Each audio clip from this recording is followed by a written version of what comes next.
What? Okay, there we go. Game wasn't responding. I think it's time. I don't know. Maybe? Question mark? The other banner ended a little while ago, so... Yeah, it's time. It is time. I would like to get Chacona's weapon, but that is not a priority. We're going to take our 10 free pulls. I am at, I believe, 71 pity. I was very close to hitting a 50-50 for Shorekeeper. 72 pity. So I am guaranteed to hit a 50-50.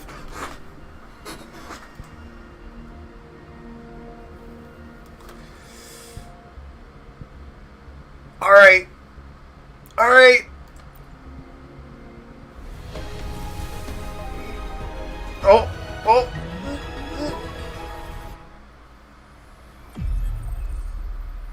Oh! Beyond every written start and end of the story,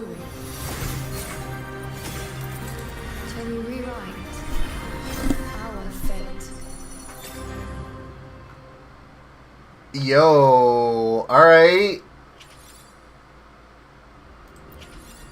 Alright. What about weapon? How are we doing on weapon? Right. Right. Well, we do have 10 free weapon pulls. And, as much as I like Cardathea, getting the weapon for her sub... I mean, I already have a... Do I have a 5-star pistol? No, but I was gonna get this one next anyway, and I think I'm at like 60-ish, maybe?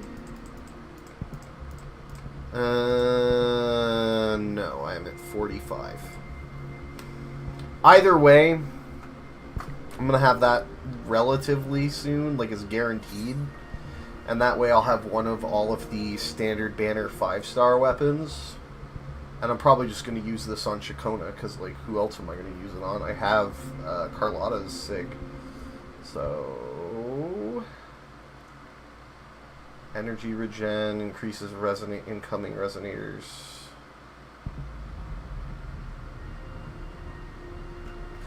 I guess that's not really that good for Cardathea, because she's HP scaling. But whatever. A 5-star is a 5-star is a 5-star. Anything I can help you with? And, yeah. While the moon cycles, I remain the anchor. Now we have an actual sub-DPS for Augusta. Anything I can help So, okay, where's team comp? Let's go. We'll split them off into their own separate team.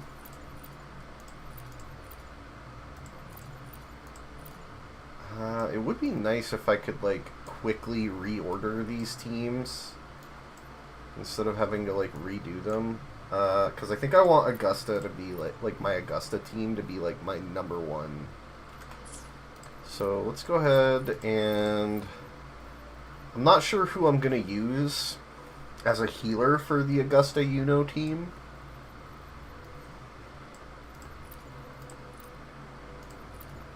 Okay, and then... I mean, I'm gonna be real. Zani's like the GOAT. Like, Cardathea in lore is probably cooler and more powerful. But, like, for gameplay... I feel like Zani is so much fun. And a lot of people would be like, oh, but her normal attack in normal state is yeah, because you never use that, dude. You use it, like, once per full rotation just to get the bar to do her, like, normal form sword to get the buff for her ultimate. But, like, if you're playing her properly, you should pretty much be spending, like, 80% of your time on her just in ultimate and also parrying. And like, the thing that makes her so fun to play and so much better, like, honestly, I don't know if I would enjoy this game as much if I didn't have Zani. Because, like, one of the things that drives me nuts. So, like, in, like, Elden Ring, or... I haven't played Elden Ring or Dark Souls, but I've watched a lot of gameplay, so I could be a little bit off on this, but my understanding is that every character has, like... You have a button you hit to do a parry. And you can, like, every character can just do that at any time. It's not like you have to wait for a boss's specific mechanic in order to parry it. Like, it's actually more common to be able to parry attacks. Like, I know there are bosses and stuff with unparryable attacks in that game. But for the most part, you can make a parry happen at your will. Whereas in Wuthering Waves, like, for most characters, for anyone but Zani, if you want to do a parry, you have to wait until a boss does specifically an attack where it shows the golden, like, ring telegraph indicating that that attack can be parried.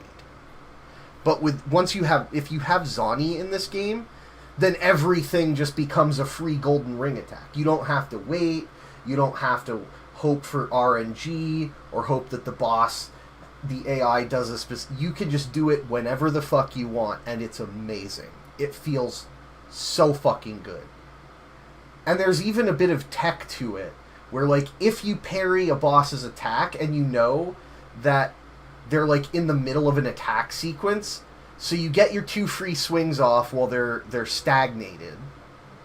And then, if you're good, you can use dodge to break your combo, so that hitting parry again doesn't just do the next combo attack, it just parries again. So you can just parry into another parry, into another parry, at will. It's so fucking good. Like, it makes this game easily 10 times better. Okay, I'd say easily, like, 3 times to 4 times more enjoyable for me. Like, empirically speaking, it's 3 or 4 times better to me that I can just parry whenever the fuck I want with Zani instead of having to wait for it to prey on RNGesus or for the AI to be stupid enough to spam a gold ring attack. Like, I can just make it happen whenever I want. It's so great. I fucking love it. And if I didn't have Zani, I don't know if I'd be as, like, totally hyped for this game. Like, don't get me wrong. Cardathia's animations are cool as fuck. Like, her gameplay style is cool as fuck. But one thing that drives me crazy about a lot of the characters is that, like, the game is built around dodging enemy attacks. And the problem with that is that not all the characters' combos and kits are built to accommodate that. Like, if you intro on Frolova, right? So, like, when you're introing on Frolova, it starts you on, like, the 4th part of her basic attack chain. So you skip, like, I don't know, 3 whole seconds of having to stand there and left-click. And you just get, like, almost straight away to the attack that actually gives you her resource. Right? And the problem is, if you intro in on her, and then, like, oh, the enemy's doing an attack now, and you have to dodge it, then it interrupts that. Or maybe I'm wrong. Some of these characters do have protection for something like that built in. Like, even after a dodge, they'll still have something available if they introed or something like that. I think Frolova might actually be one of them, but a lot of characters, especially like 1.0 units, don't have that built into their kits. So it feels really bad when you're like doing a timed, like I was doing Tower earlier. I did manage to complete it 100%. Basically, I realized that on the last floor, using Rochia was actually making me do less damage. Like, straight up, I just stopped using Rochia at all and just kept quick swapping between Augusta and Frolova, and it just did more damage, which feels really bad because I actually like Rochia as a character. I like her rotation.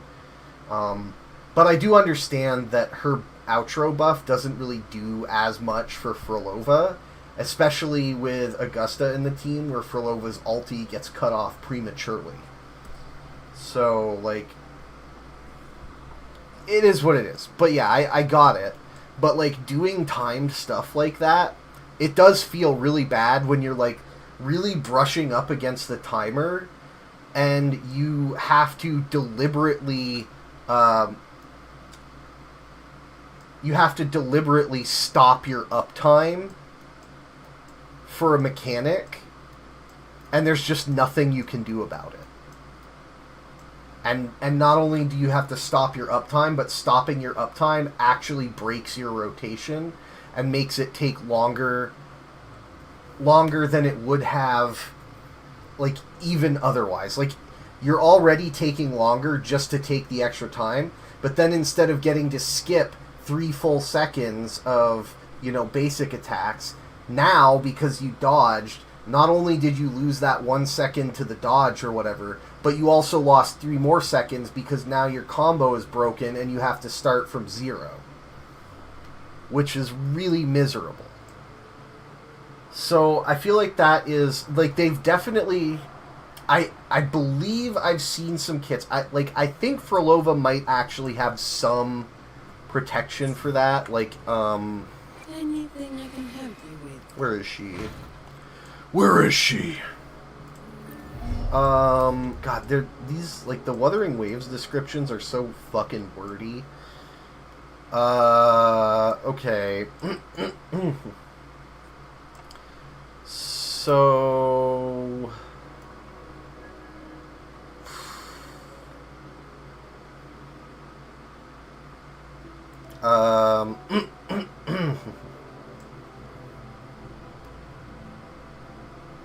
Right. And the other thing is, the actual, like, breakdown, the actual description of, like, the combo chain. So, like, it's hard to even describe in an understandable way. So, like, okay, so for Zani's chain, let's say I just spam left click. I just spam basic attack. So this happens. Right, so we'll do that again, just to demonstrate. Oh, no, fuck, I fucked up. We'll do that again. So, yeah. However, if you do if you do literally the same thing, but wait here, she does that. And then you left click again and she'll do that. So, and you actually do want to do this thing because it builds, like, a decent amount of her fort gauge.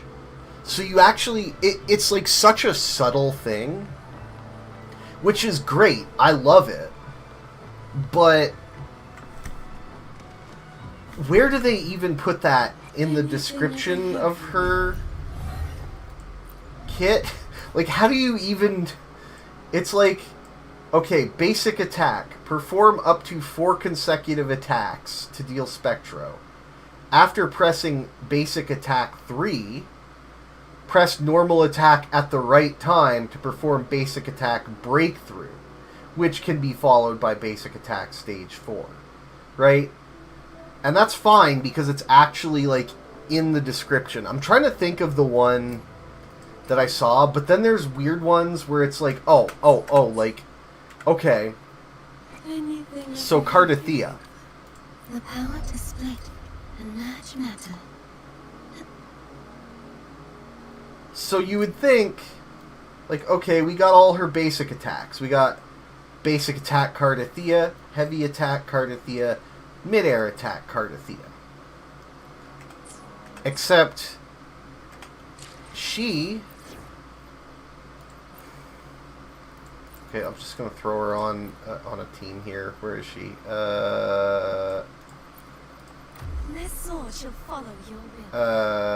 Chacona. Where did I put Chacona? There. Some say And let's just grab arrow. Let's just get the whole team together. We'll still move have it up to like wandering position 1 or 2 later. Let's press on. Right. Okay. So the thing about Cardathea is she actually has 2 forms. Repent, for silence beckons. This form obviously has basic attacks. And they are obviously treated as basic attacks. They benefit from basic attack damage percent. They benefit from basic attack speed. The power to split Except and merge matter. they're all described in her resonance liberation. Which... And then, of course, they try to describe the different ways that using different timings in her attack chain will create different attacks. And it becomes such an unreadable mess that it's literally like reading a...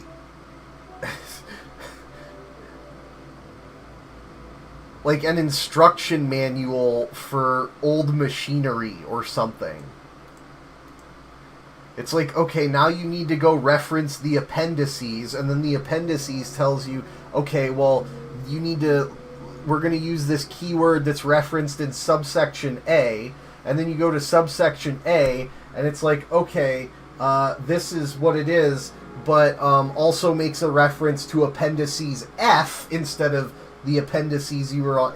It's like, dude, and the outline...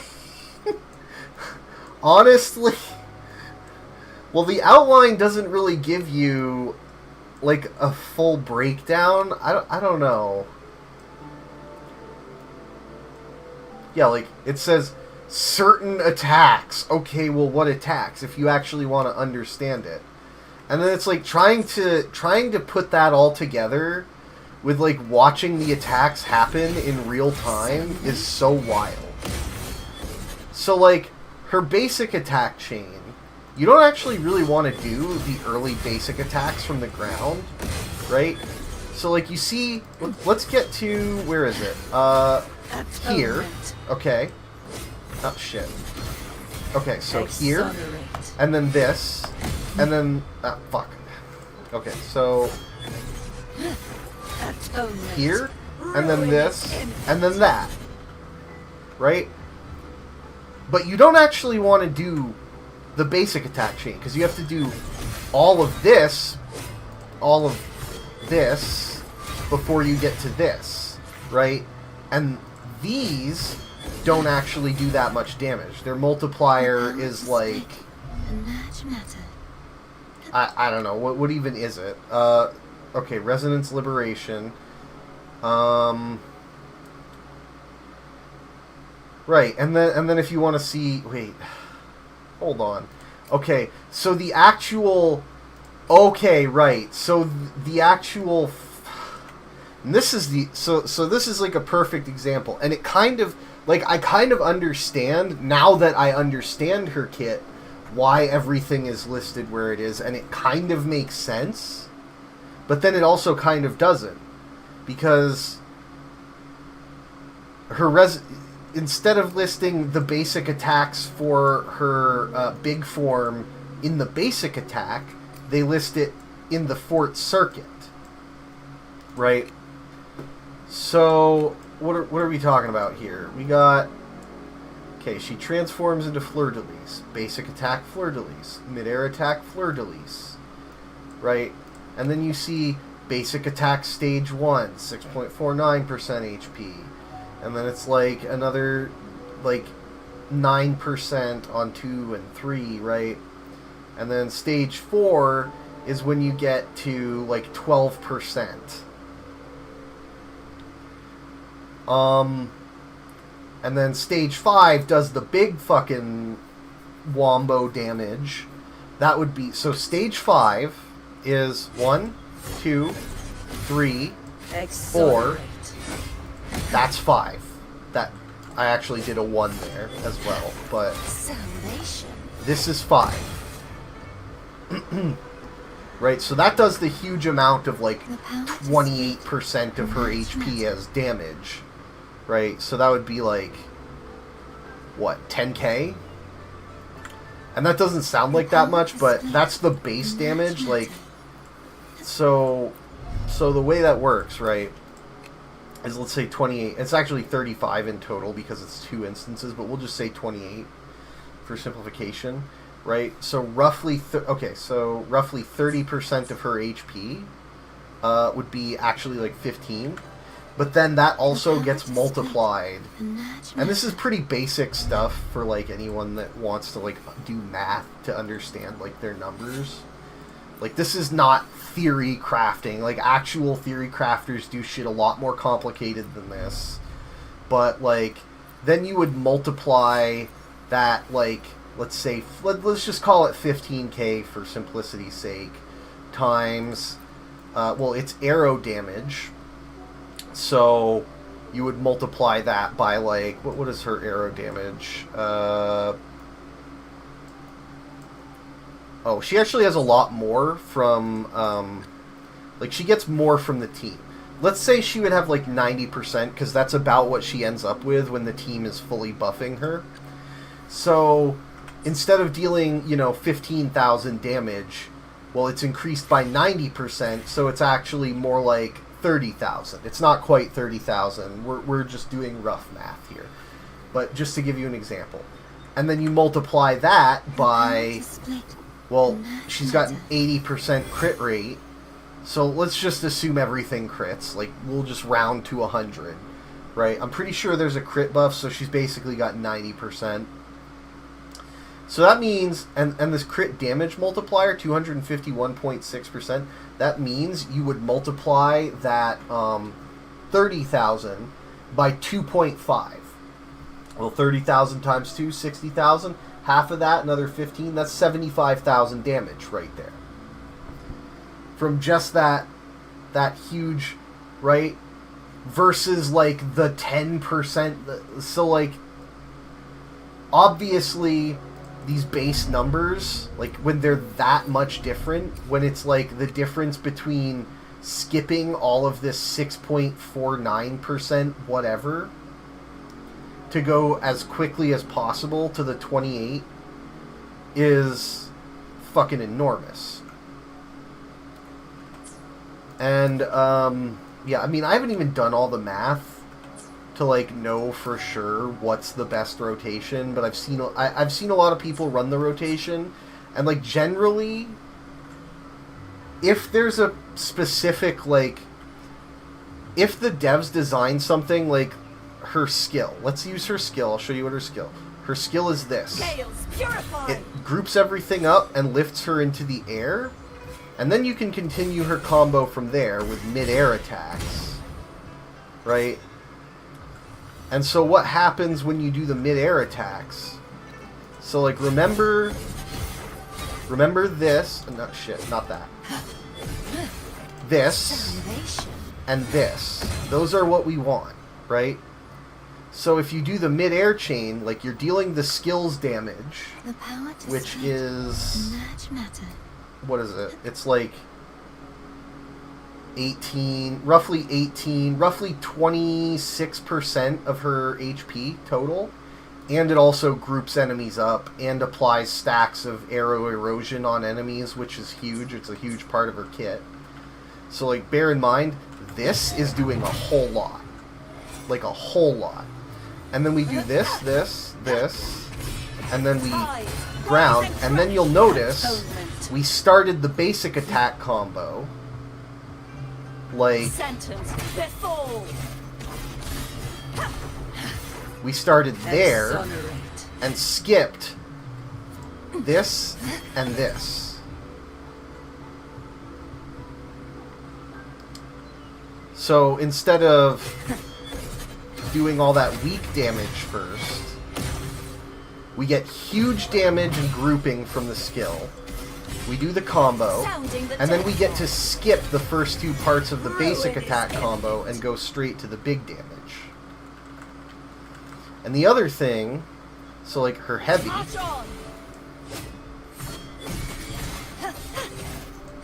hold on, let's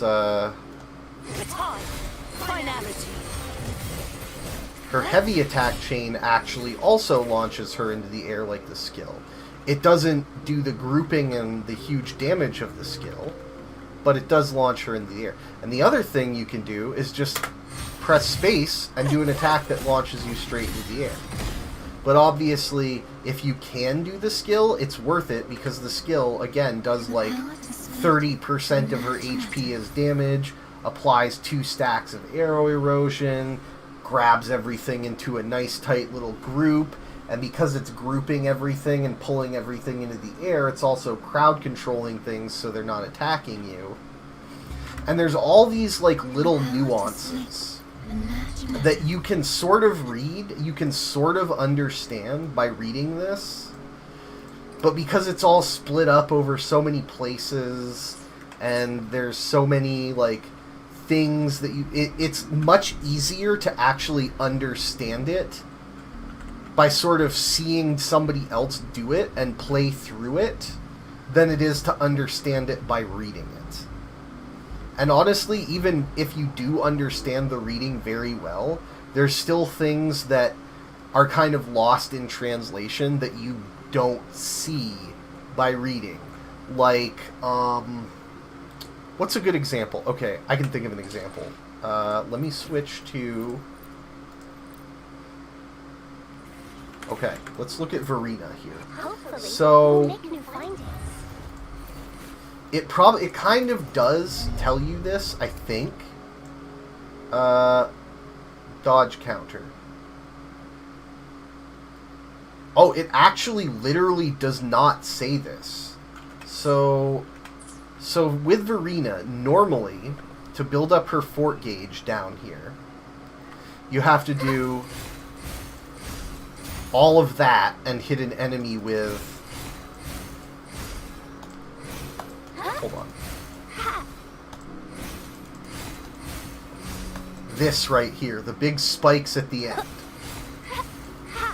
You have to go through this full rotation and hit the enemy with big spikes at the end. And now, out of combat, that might not look like a very long rotation, but when you're doing like a tactical hologram or something where the enemy is spamming lethal one-shots at you, if you have to break that combo, that is a huge time investment you just lost. Now, you don't really want to spend a lot of time on Verena, so I'm going to go show you, and you can see, like, if you read the dodge counter, use basic attack after a successful dodge to attack the target, dealing spectro damage.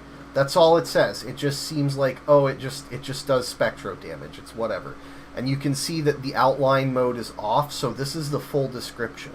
So this is the full description of her dodge counter as a 1.0 character. Like, that's even shorter. But this literally just tells you, you know, it just is a basic attack that does... That's all it tells you about it, right? So, let's go find something to fight real quick. Okay, so remember, you have to do that, so I'll show you. Okay, so we had to do all of that to get one of these, to get this little golden bar, and you see there's 4 of them, right? But if you shit. Okay, I don't actually know these guys' attacks that well because they're such, like, weak mobs that I usually just... You see how I got another one in, like, about 1 second there?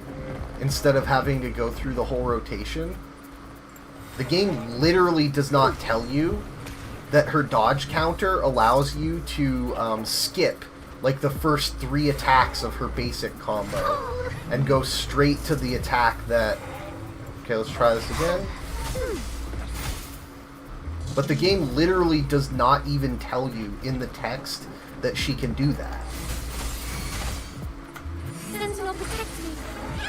So that's like a perfect example of how there's like all these subtle little nuances and things about playing the characters that are incredibly hard and in some cases in like actually not included in the descriptions of the characters.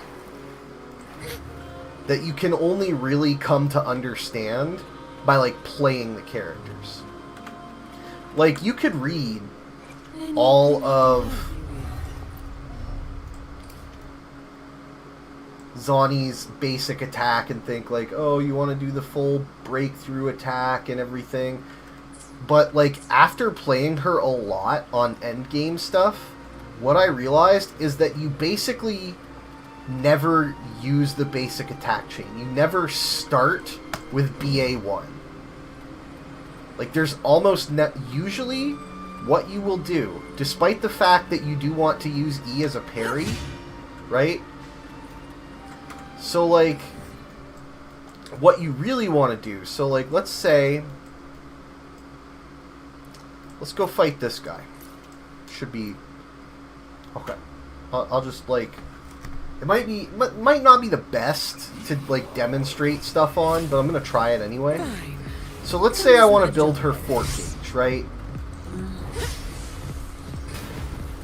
So let's try building her fort gauge with the basic attack. Okay, let's empty it. Okay. And even there, I'm kind of not doing this, because I'm not doing it right, because I'm actually doing the combo right. A little bit. And, like, doing the thing that builds... So, like, okay.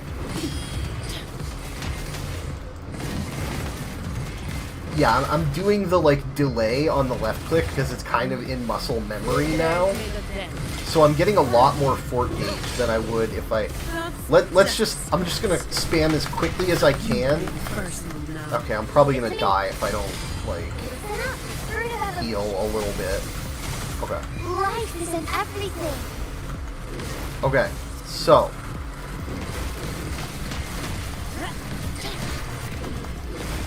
Notice how it takes me, like, 2 full rotations of her normal attack to build a fort gauge.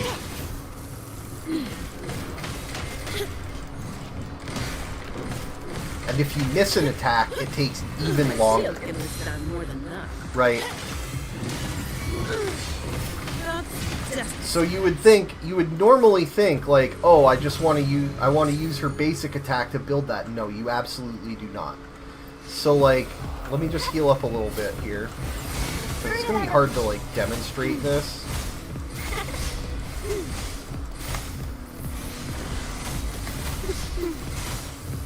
Okay.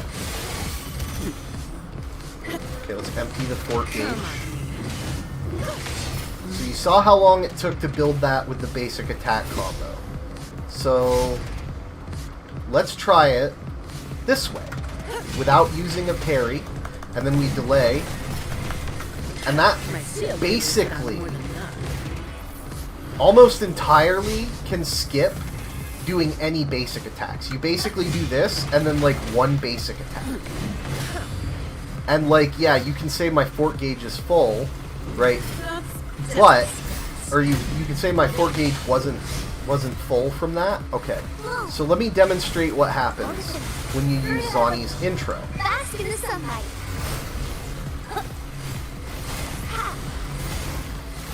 So like, before I build up intro, you can see her fort gauge is completely empty right now.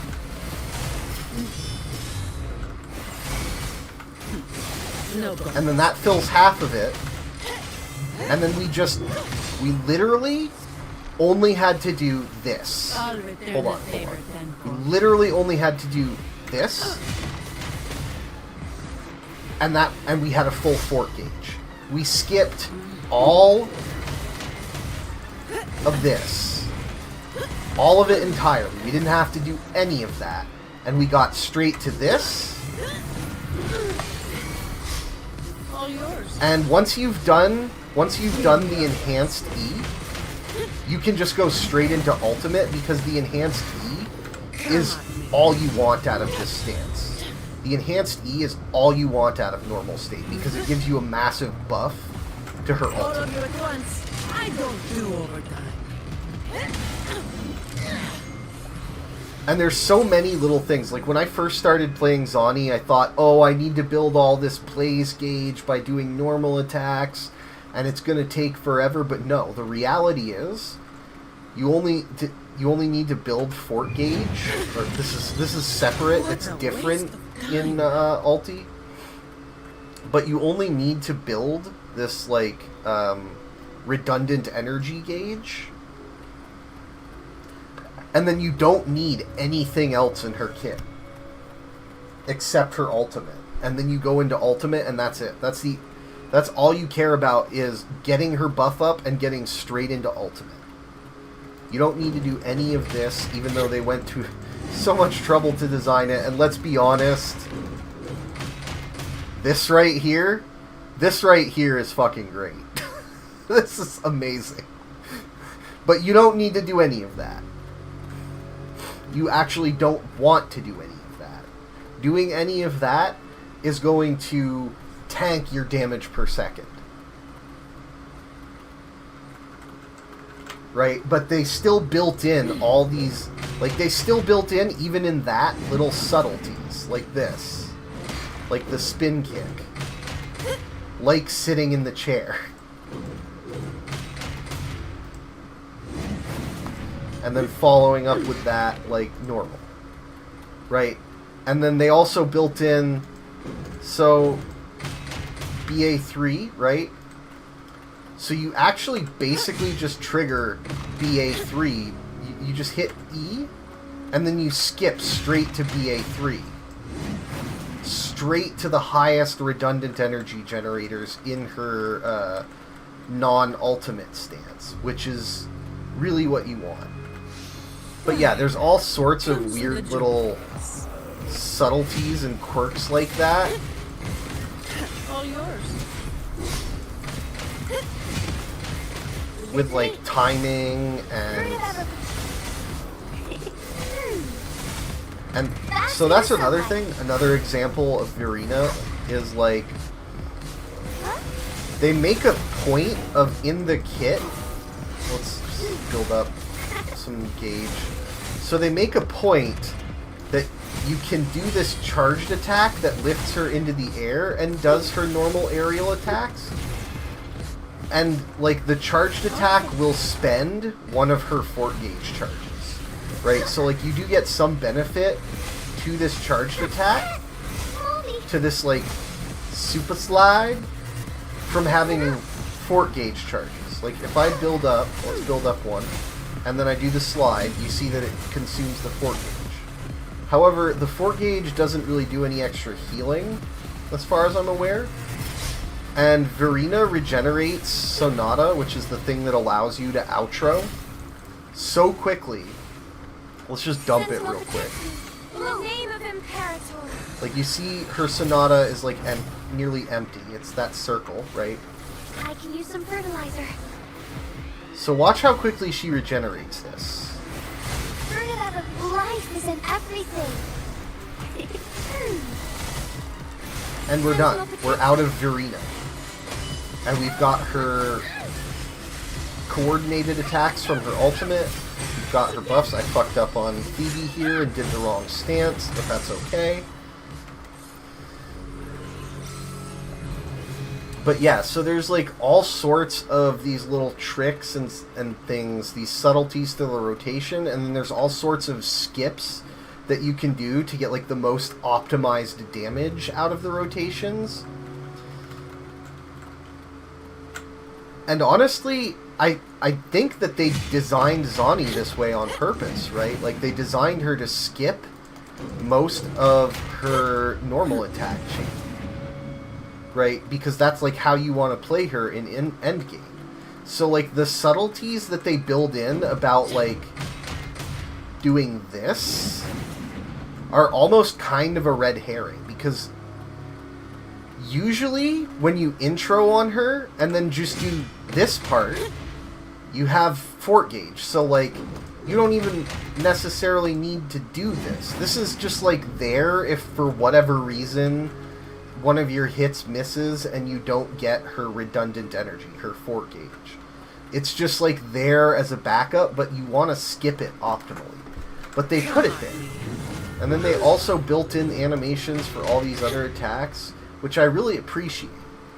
You know, like, more animations, always better. Like, it takes a ton of work to do it, and I don't want to say it's wasted, because it's not. I appreciate it. Even if it's not something I use in endgame, right? But, like, yeah, kind of on a stream of consciousness here, I know. How did I even get started with this? I was talking about, like, Frolova needing to dodge in endgame stuff. Right? But yeah. Okay, so I'm gonna take it back from the tangent and get back to the original point. That, like, when I was doing that and struggling with the timer, it really kind of sucked that some of the kits, like Frolova's kit, if you intro in on her, if you do the intro on Frolova, which normally lets you skip a whole bunch of bullshit and get straight to building her fort gauge. Hold on, I'm just dumping Phoebe's gauge here because I want to be able to change stances. Takes a while to dump that if you get the wrong stance. That's like her main DPS stance, and I use her as a sub for Zani for, like, obvious reasons. But yeah, so, like, oh yeah, the original rant was because I was talking about how fucking good it feels. Like, I don't know. I don't want to say the game feels bad without Zani, because it's still fun to play everything, but being able to parry at any time instead of having to break my combo and not only lose the time it takes to do the dodge, but also suddenly need to do a rotation that's 3 seconds longer than it would have been before, feels really bad. Now, it's still fun to do, like, the dodges and shit, and do the parries that are built into the boss mechanics that every character can do. But just being able to basically do a fucking gold ring parry at will with Zani, I mean, it's almost kind of broken.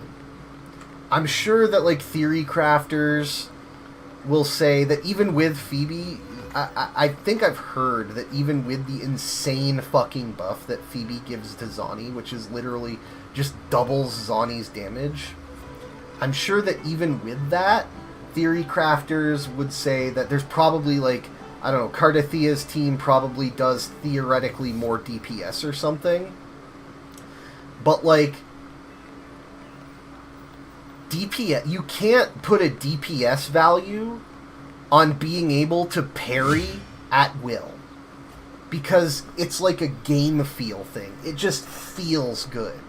It's that dopamine hit when you're like, oh, I know this enemy's attack is coming, and you're in Zani's ultimate form, and then you just fucking parry them, and then they get staggered, and you fucking butt-fuck them for, like, 50,000 damage for each swing for 2 swings, and then you break your combo and do it instantly again on their next attack. You just instantly parry, and you've broken, like, 200,000 damage on them for free, instead of having to Like, if you were on another character, instead of getting that 200,000 damage buttfuck on the enemy, you would have had to stop what you were doing, break your combo, fucking dodge, and then maybe get a dodge counter, and then dodge again, and then maybe get a weak dodge counter that gives you a little fort. On Zani, you just, boom, fuck them in the ass. Like, it turns every boss attack into a parryable attack, and it feels incredible. Like, I uploaded a video of my Kelpie kill, level 100 Kelpie kill, and I gotta tell you, the part where he's just, like, using his clones to spam attacks at you, when he came in, and I rewatched it, and he had, if you watch it, and Zani's parry also breaks their stagger bar, like, a lot. Like, it does a lot of stagger damage. If you watch that clip, you will watch that thing stagger bar, a level 100 hologram boss, mind you, which have the biggest fucking stagger bars in the game.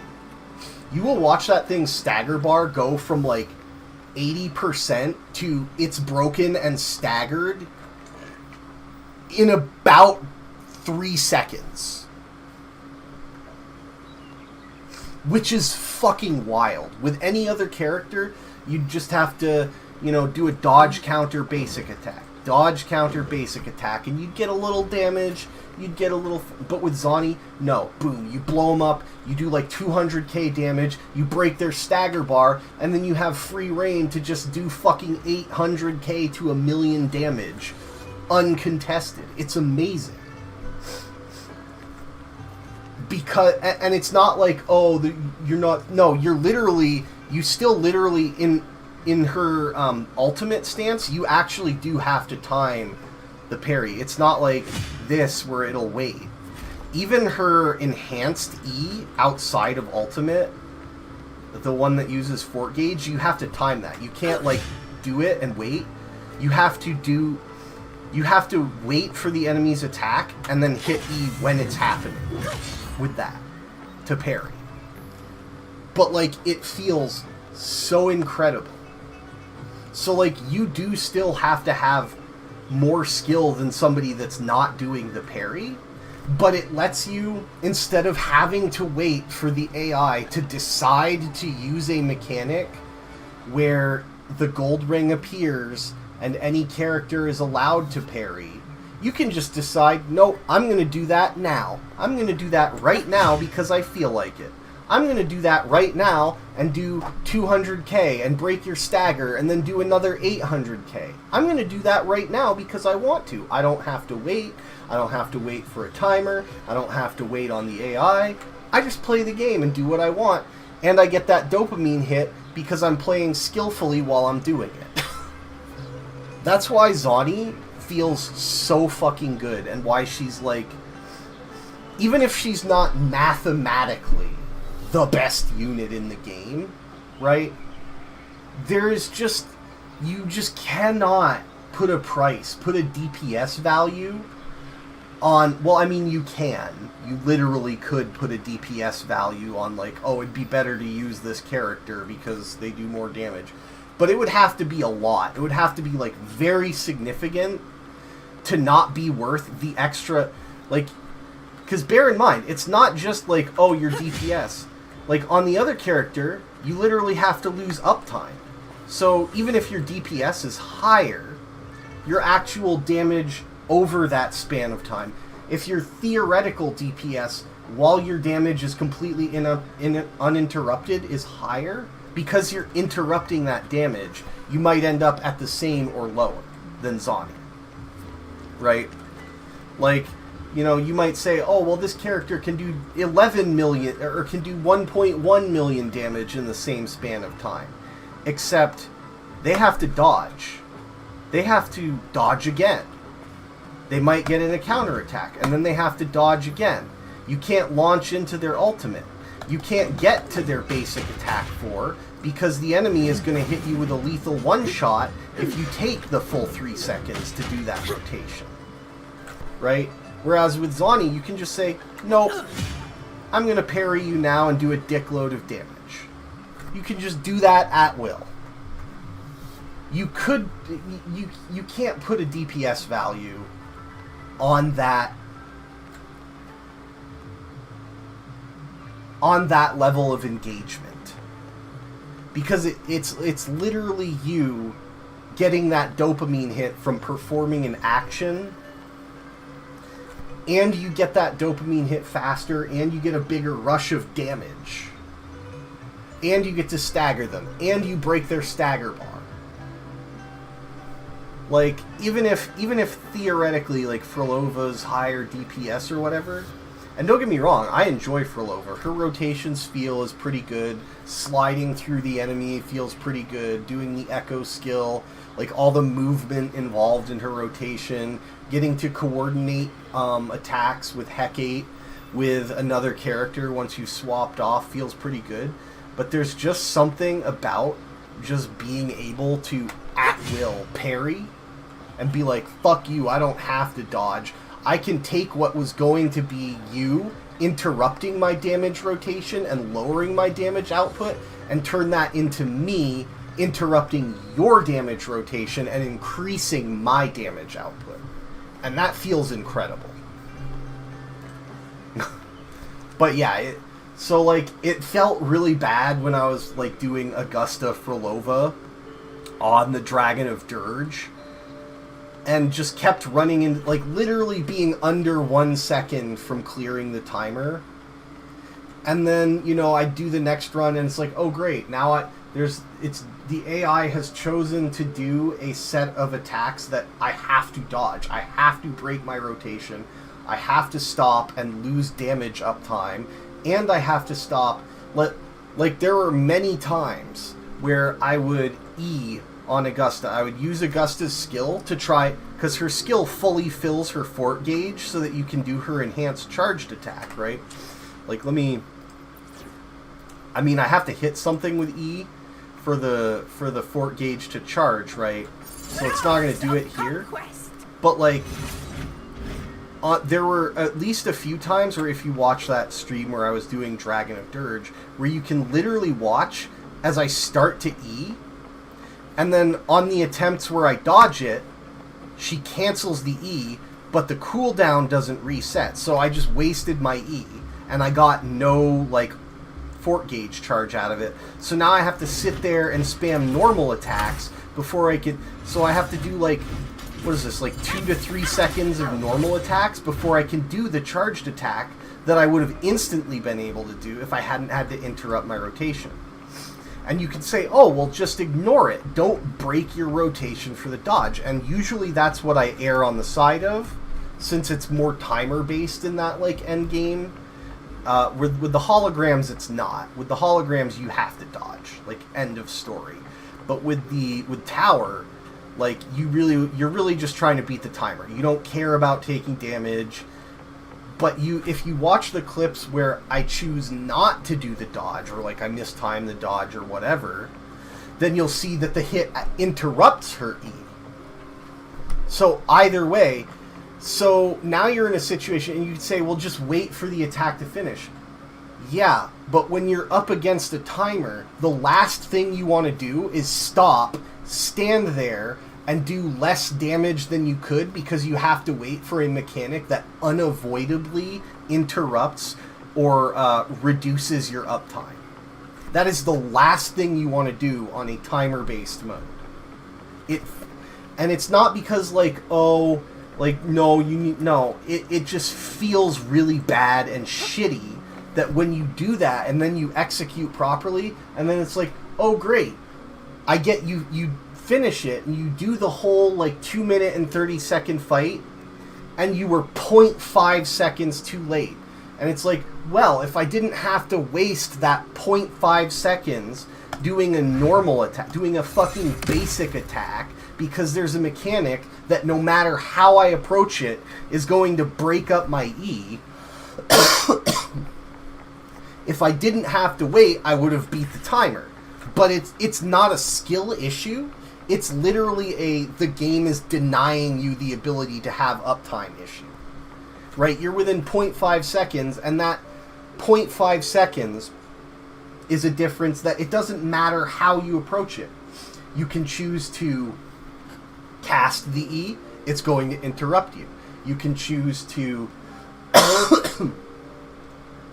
you can choose to cast the E and dodge. It's going to waste your E, and then it's going to waste another 3 to 4 seconds. You can choose to cast the E and not dodge.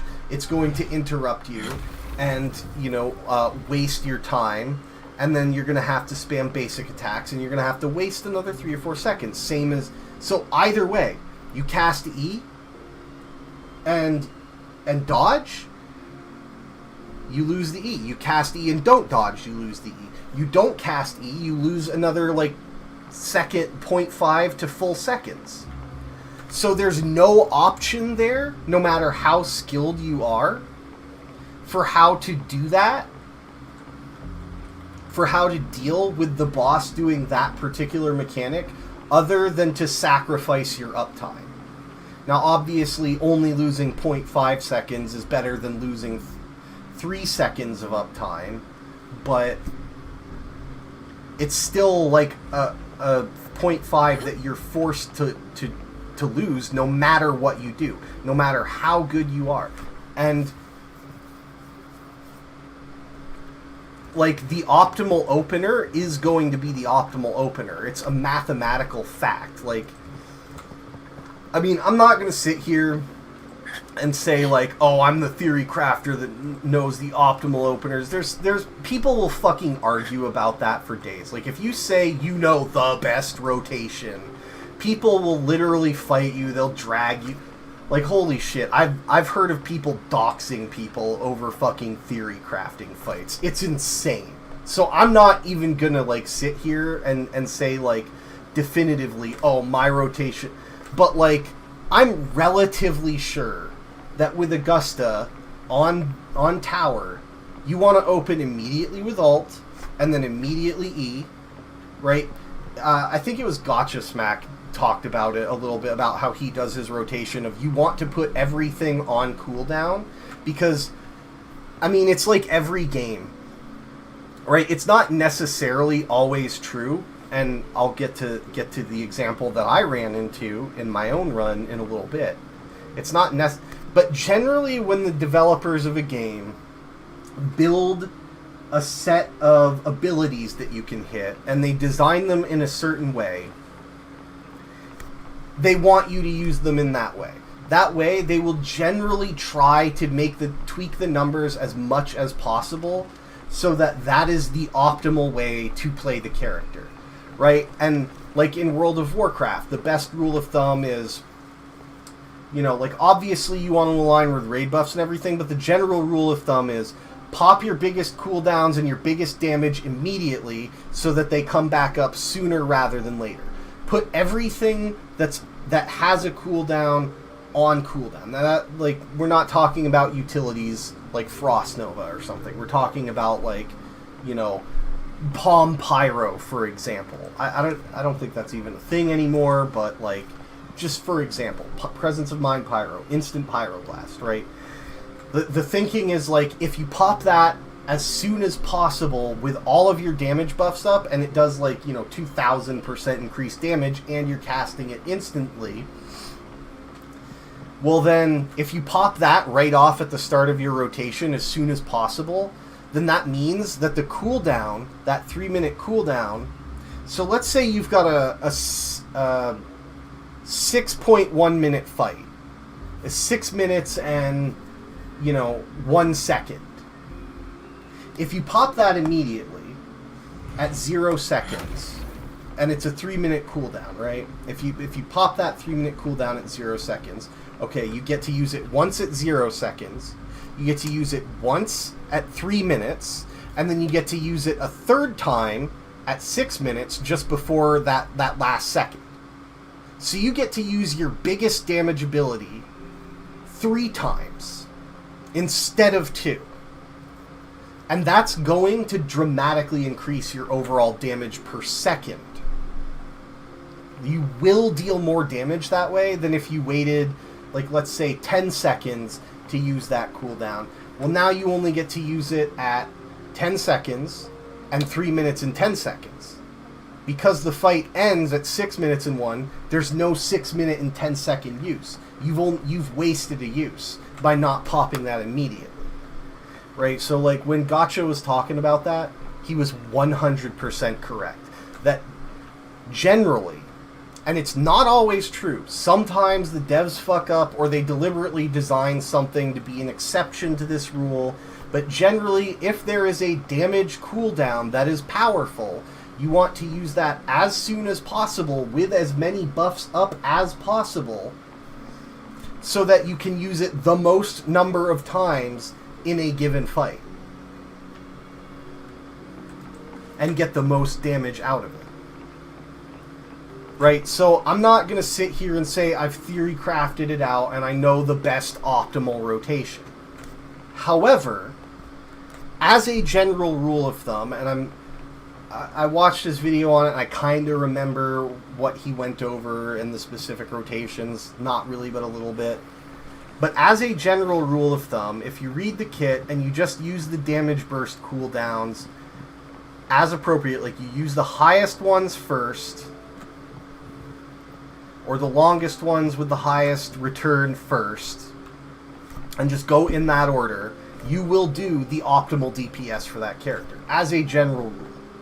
So, like, when I talk about the example of Dragon of Dirge and that E thing, we're not talking about I'm doing this. No, we're talking about there's literally only enough time before he does that for me to R on Augusta. You know what? I'll just go do it. I'll just go do it. Right? Instead of describing it, I will show you what I mean.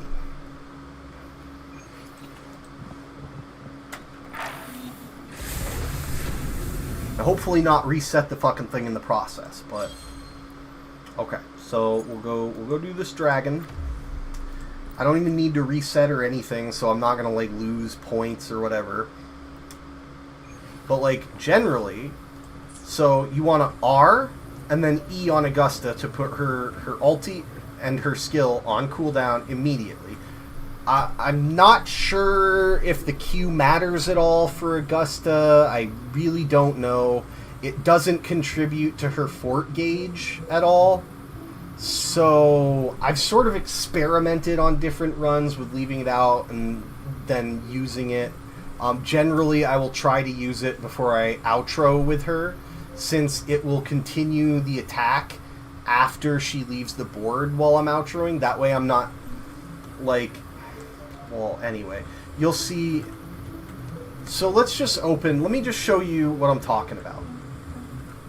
Okay, so we R immediately, and then E, and okay, the E worked that time because I was quick enough.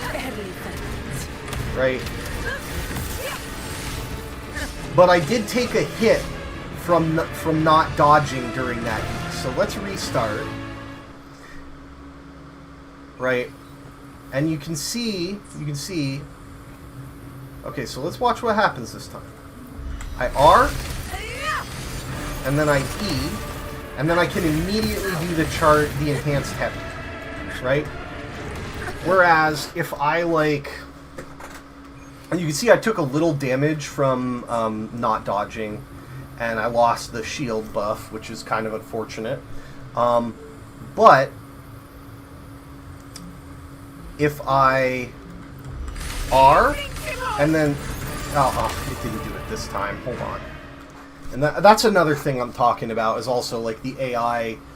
Like, it's a good thing that it's a bit randomized, but, like, sometimes when it chooses the thing that's, like, just going to force you to lose uptime, right? So let's say I dodge here. See how I don't have any fucking fort gauge now? Because I chose to not take damage? Because I chose to technically play skillfully instead of doing optimal DPS, right? So now, in order to... I mean, my E's off cooldown now, but, like, okay. So we'll do that again. So we'll do... So now, instead of... Let's ignore that. Instead of going straight into that... Now, we have to do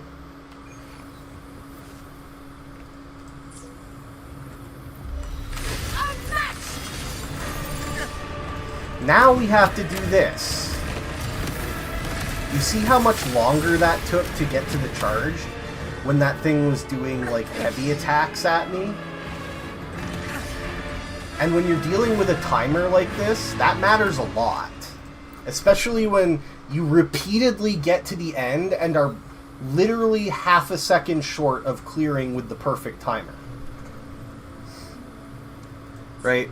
Now, eventually, I did just clear this relatively easily. I solved the problem by just skipping Rochia pretty much entirely, because I was actually doing less damage per second by using Rochia in the rotation than I was by just alternating between Augusta and Frolova, which feels really bad, because my Rochia is level 90, her weapon's level 90, her echoes are all level 25 with at least 3 subs each.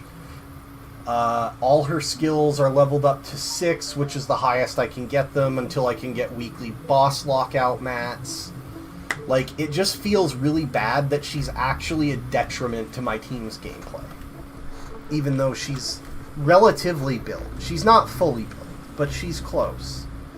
Right, so let's just...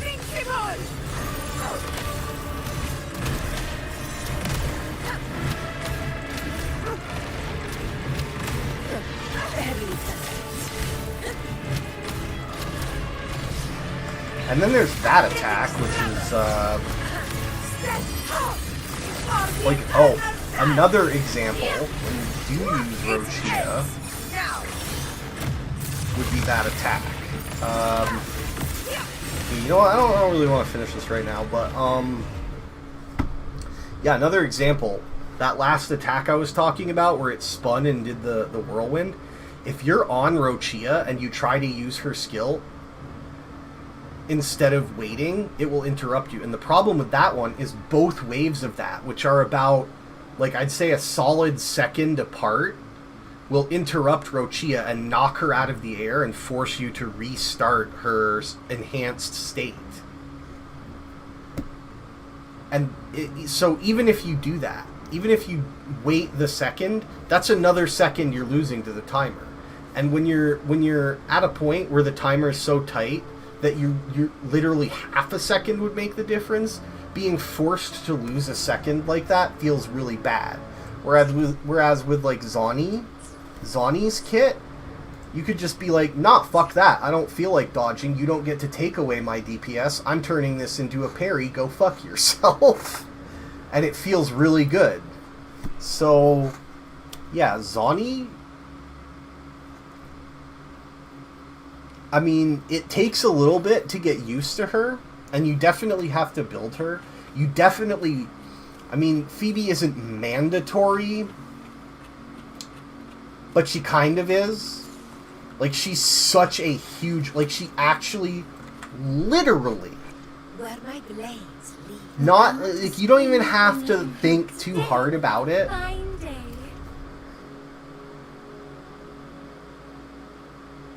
Grant the silent prayer to the resonator on the field, reducing the spectro res of nearby targets by 10%, and granting 100% spectro frazzle damage amplification.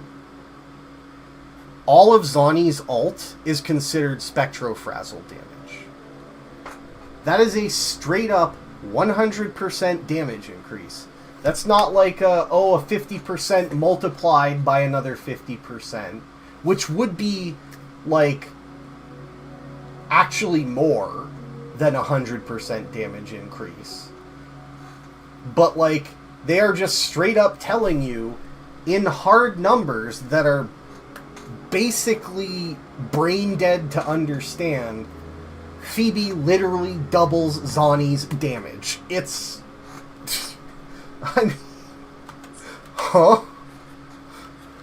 So, like, you can play Zani without Phoebe. And it'll probably still feel pretty good if you build her. But, man, you get those two together, it's a completely different game, brother. Like, now you don't have to wait for fucking dodges and parries. You don't have to worry about your combo getting broken. You can just do what the hell ever damage you want whenever you want, and the bosses don't get any fucking say in it. The only say in it that they get, the only say that the AI has on when you deal your damage is like if they just stop attacking entirely. That's the only way they can stop you from just dealing butt tons of damage with Zani's ultimate parry. Is like if the AI just turns into a vegetable. That's the only time that the game can force you to not have uptime. And I mean, if they're turning into a vegetable, well, you have uptime. So Zani just makes the game better.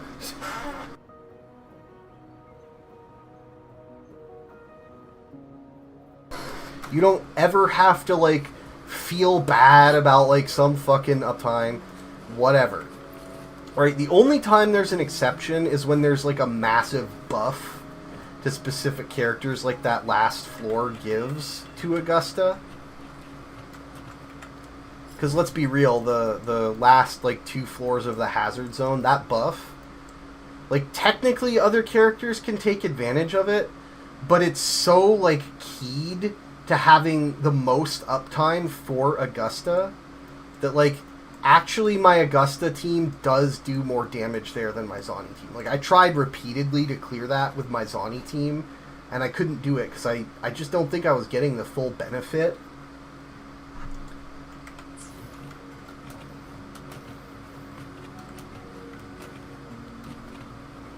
So it is like a Whimpering Waste situation where the special, unique, like, token buffs are so insane that they will temporarily make something like Augusta better numerically. Like, they will make them better in terms of numbers, but you still get to have absolute control over what the AI can and can't tell you to do. You get to have absolute control over when the game can and can't tell you to dodge. And that feels amazing. To, like, be in control of that and be actively pressing the button in real time to make that happen, instead of just spamming a rotation and then hoping you don't have to break that rotation to deal with a mechanic. So that's why I say, because, like, without Zani, like I said, there is that element. I still think the game, like, the characters feel sort of fun to play and pretty good. But if I didn't have the option to at any time just switch to a character where I could say, yeah, I'm going to deep dick you for trying to interrupt my damage rotation, get fucked. If I didn't have that option, I don't know if I would enjoy Wuthering Waves as much. I feel like in a game like this, in, like, a Souls game, every character, like, a parry ability that can be used against every attack, with, like, a few exceptions, obviously, like major boss attacks, right? I feel like that should be the bog standard and not be specialized to one specific character's kit.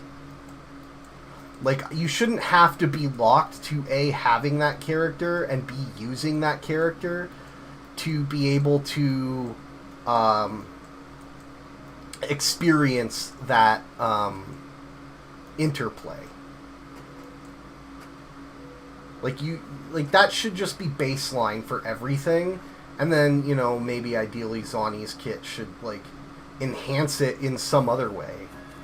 But, like, man, it does feel bad not having it. It doesn't feel bad enough to make the game actually feel bad. Like, the game still feels really good, but, like, like you go from not having it to having it, and it's like going from, you know, I don't know, eating chocolate cake to snorting fentanyl or something. I don't know. Like, just the effect that it has on your brain in terms of the dopamine hit is so different. It's so wild how good it feels to double stagger parry on Zani. I can't even explain it in words. So anyway, that was my TED Talk. Shit, man. I've been going for an hour. Bro, I gotta rein myself in. Anyway, so I got Iuno. Where my delays? I know it, you know it, everybody knows it. I know it, you know it. Anyway. While the moon cycles. Man, I really went on a tirade. I didn't even pull for her weapon yet. Which I was going to try. So, was there anything else I can grab while we're at this? I'm gonna be real, I'm not gonna understand this kit just from doing one trial, one Ascendant Aces. Like, I'm not even gonna pretend. We're just gonna boop. Okay, that looks super cool, great. I have no idea what this E actually does. Or if I even want to be doing it. Space. What? Okay. Alright, I don't know, I have no understanding of whether I would actually want to do that or not, but it looked pretty cool. Hold. Okay. I have no idea how to properly build that. That's cool. Okay, right, we gotta do the dive. I have no idea. Okay, and then we ult again. We haven't even tried her outro. Okay. In the name of blood, in control.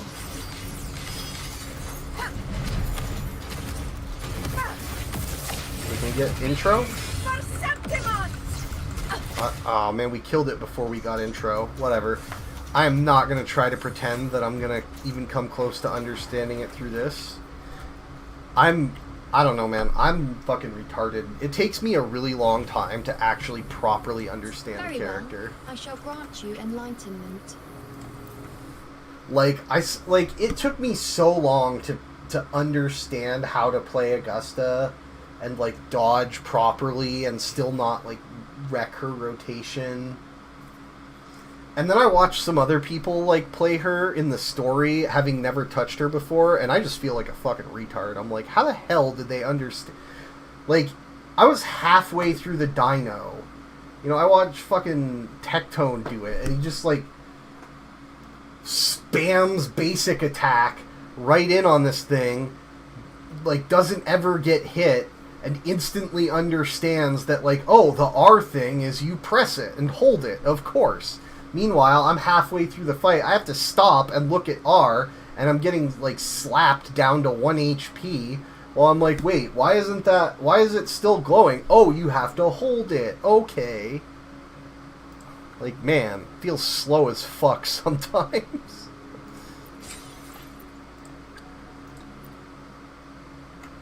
Okay, Chacona, I understand relatively well. Off we go. So we're just gonna...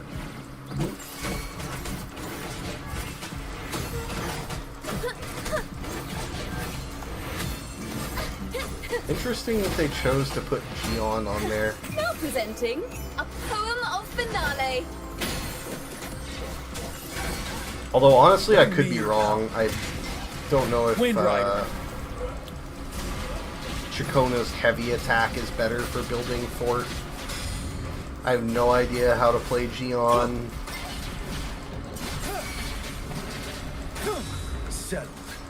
Something. Okay, we do Arrow Rover. Okay, that's done.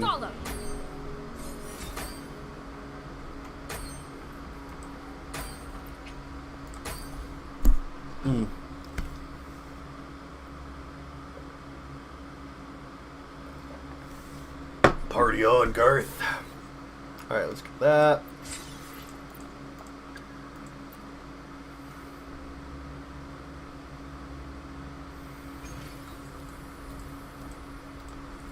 I think... Nice pick. And I haven't played a fighting game, really, since, like, Dragon Ball Z Budokai 3. on fucking PlayStation 2. But I feel like the characters in this, all, with the way their rotations work, feel like fighting game characters rather than like traditional RPG characters. They feel like you want to understand like when to use heavy and when to use basic and when to use like it feels more like that than playing something like Genshin. And I like that. I like that for sure. God. Be right back.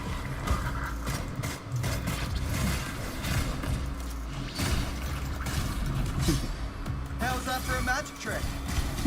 Leave it to me. Appear before me.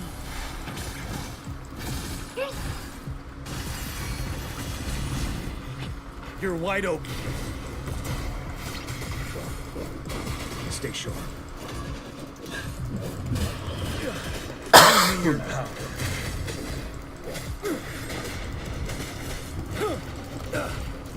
Break. Fear no more.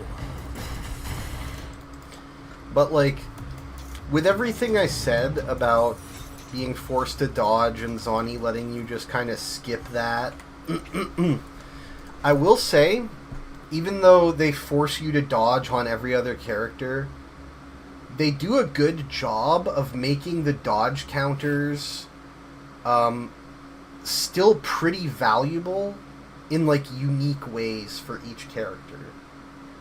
A lot of the time it does end up just being like, oh, you get to skip the weaker parts of a basic attack rotation so you get to your fort gauge generator faster. Like, a lot of times it does end up being that. But then sometimes it's like Calcharo when he's in Reslib and does a dodge counter and it just like does that fucking I am the storm that is approaching. Like, and I'm pretty sure that does more damage than doing the basics would during that.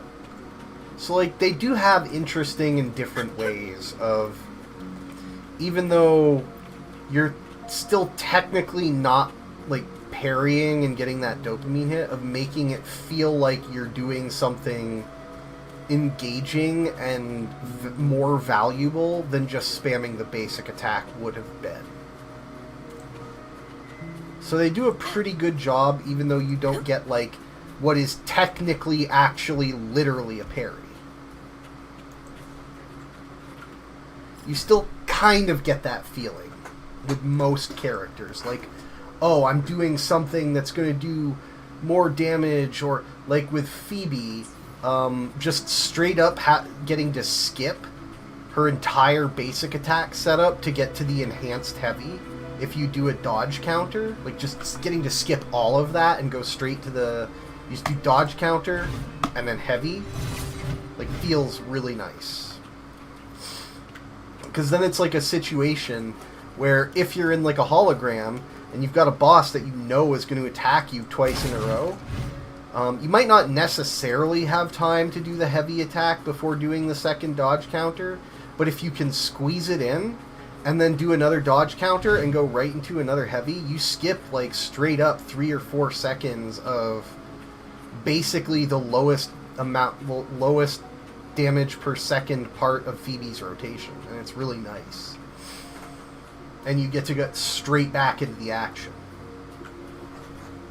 of like swapping over to Zani and popping her skill and enhanced skill and burst. Feels really good.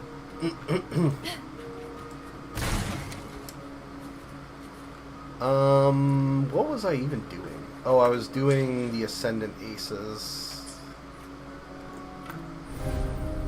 Okay. Did we do them all? I think we just did Altos. Yeah, we still gotta do these. I will say, Genshin letting you basically skip having to do the trials if you've done them before was pretty nice. Yotan and I. It's just quality of life, you know? I hope they do that here. Like, this isn't that bad, but, you know. Appear before me. Don't really need to do a trial to preview Baiji, you know? Yeah, I know, that's not how you play Spectral. You want a heavy attack and then... I know. I'm not actually trying to play well right now, okay? And I haven't played Spectro Rover in a long time because Arrow is kind of a staple of Cardathia's team. And I've just kind of kept her in Arrow ever since then. Even though I do really want to play more like Spectro Rover with Zani and Phoebe. I want to play more Havoc Rover with Frolova and Rochia. Like, I do want to play those, but I'd need to invest in echoes. I'd need to invest, well, maybe not necessarily in skills, but I'd need to steal the sword from Cardathia. I'd be losing the extra 3 stacks on my Arrow team unless I wanted to constantly swap sets and stuff all the time. Which, even though it's pretty easy in this game, it's still like, I'm always worried, like, oh, I'm going to forget about this Echo that I have on this set that I'm not currently using. And, yeah, that actually did happen with a piece of my Havoc set, like, 2 days ago. So right now, my Havoc Rover is just straight up missing an Echo. Because I was, like, feeding it in to other Echoes to try and get 4 sub Echoes for, like, my premium units. And it kind of sucks. So I really don't like doing that. I like to keep, as much as I can, I like to keep everything built and have every character have an individual weapon. I don't want to have to swap weapons, even though I know it's more efficient, because I'm always thinking, oh my god, I run that risk of, oops, I deleted something from my bag, and now I'm fucked, and now I have to go get another Echo and spend a whole bunch of XP tubes. And XP tubes are very resin, or very wave plate expensive. Like, you get, what is it, like 6 gold tubes a day or something? It's really bad. It's, or maybe 12. Like, they do not give us enough Echo XP.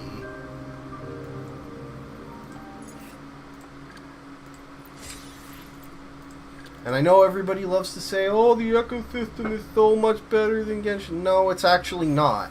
Yes, you can technically farm infinitely to get a main stat, and actually that's not true anymore because they have those daily lockout Echo farms, which are the only places you can get certain sets. So that's not even true anymore. You can't just farm however much you want.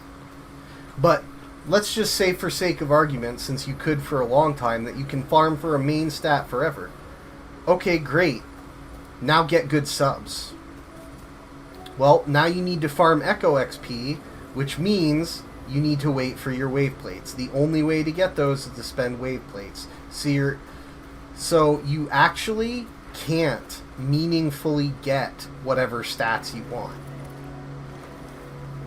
You can't just farm for Echoes forever. Because, like, okay, you got, let's say you need a crit main stat Echo. Okay, you built your crit main stat Echo so that your character has something. Maybe not. Well, it has, like, one substat, let's say. Right? Okay, well, you go and infinitely farm for another crit rate Echo. Yeah, you can farm for that as much as you want. Oh, now you need tubes. Okay, well, now you're in the same position where you might as well be forced to... Like, it's the same thing. You get what I'm saying? If you have to wait... Like, if you have to spend resin to get an Echo that you can actually equip, because you cannot equip a crit rate Echo at level 0 to replace your level 25 one. And you don't want to feed your level 25 one into a level 0 because it could get even worse subs. It could get 0 subs. Right? So you can't actually... And also, it like you lose 20% of the XP that your level 25 had, so now you still need more tubes to get back to where you were anyway. So, like, you can say you can farm infinite crit rate main stat things per day, but that's meaningless because you don't actually get to level them up until you have wave plates, until you have your resin cap, until you have your daily energy.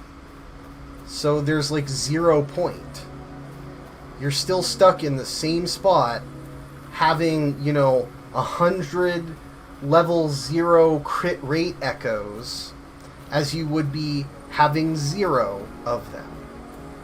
And you still have to wait for daily reset of your resin and go farm, an artifact domain, basically, to get enough XP to actually see if you actually got an echo that you're actually going to be able to use.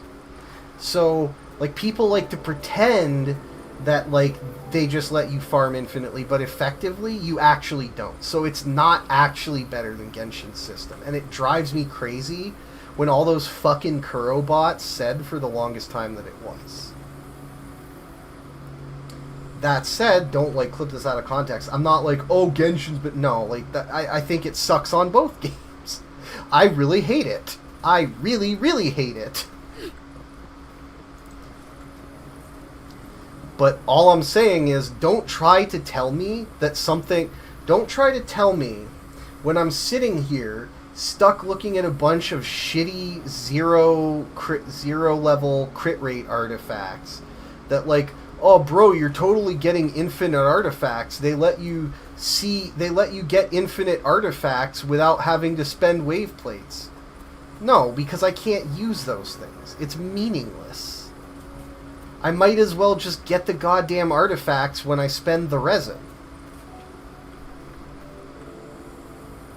Like, the actual functional difference is so little. Like, yes, technically, in Genshin's system, you could farm resin and not get the main stat forever. And that is terrible. And you would have to wait for daily reset, right? Let me rephrase that. Technically, you could spend your daily resin and not get the main stat you need.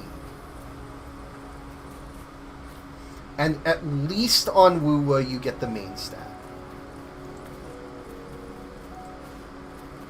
But you still need to get the substats. Like, substats are very important in these games.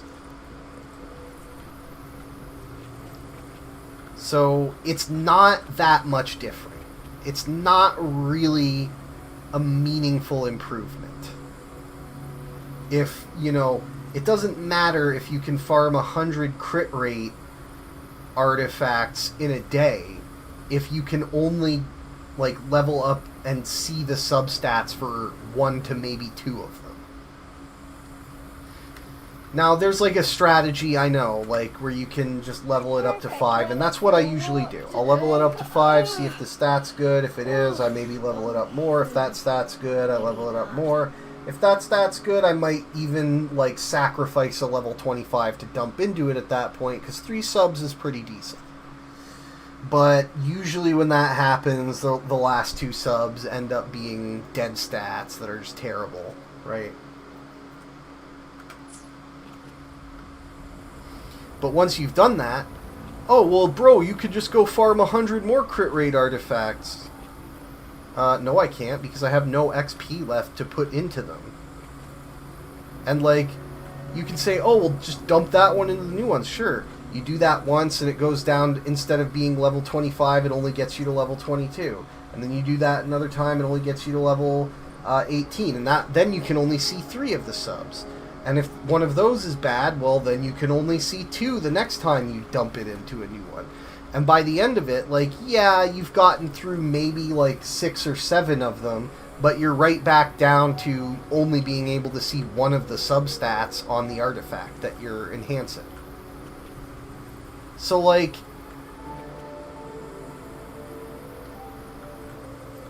is that really better? I mean, maybe arguably. But I wouldn't say it's much better. It still feels pretty bad to get, like, 2 subs and then roll, like, you know, get like, crit rate and crit damage, and then roll a fucking defense stat, and then be like, okay, well, the first 2 are so good, I'm gonna give it a chance, and then you roll fucking flat HP. And now you've wasted a ton of tubes, and if you want to sacrifice this thing and feed it into another one, well, it's like, great. Now I'm losing 20% of the XP every time. Feels bad. Anyway, man, my voice is actually getting sore from going on these fucking unhinged rants. Everyone. I need to How actually reliable. shut up and play the fucking game.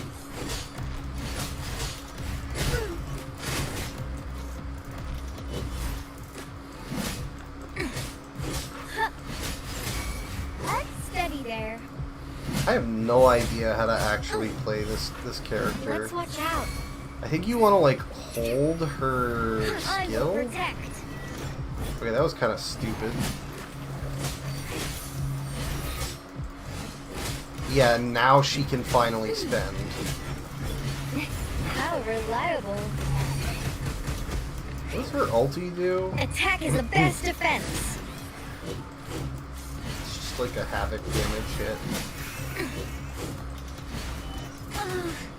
Stay calm.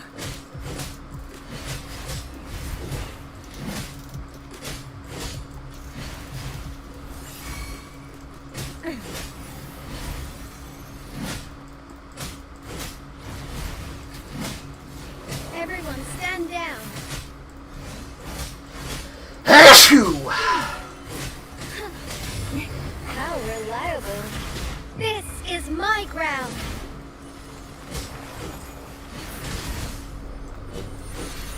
Steady there.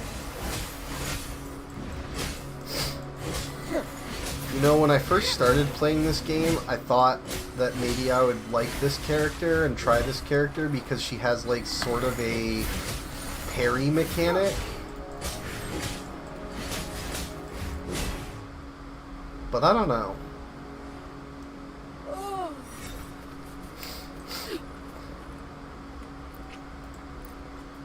It's hard to say whether she'd be enjoyable at endgame. Like, her parry is, like, obviously in no way as satisfying or comparable to Zani's. Zani's is just infinitely better, but I don't know. Like, it's hard to tell from just that whether or not her gameplay would be satisfying on, like, a hologram. Anyway, I still haven't pulled for the weapon. Okay.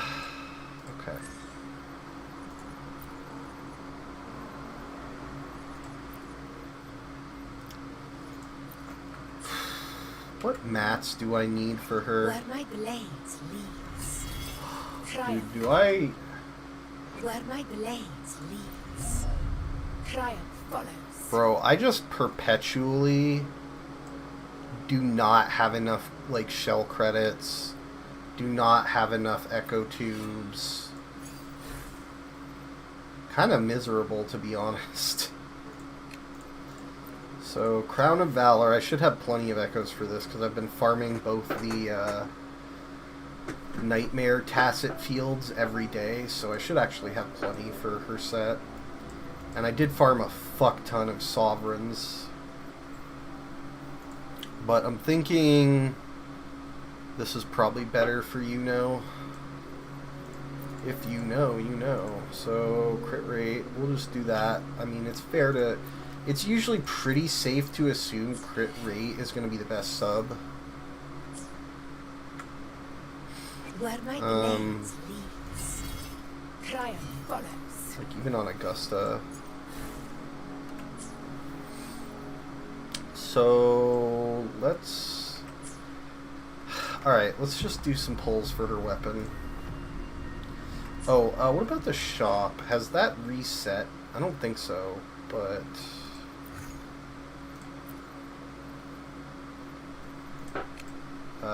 not that. But, oh my god, get rid of the red exclamation points, please! Okay. Okay, so we got Coral from getting her. So there's no free pulls right now from this. Okay. So I could pull more if I need to. Okay, let's go ahead and clear all this. So, let's go ahead and give it a try. I'm gonna do it one at a time since I only have 10 pulls. And I kinda wanna, like, I don't just want it to be over, you know?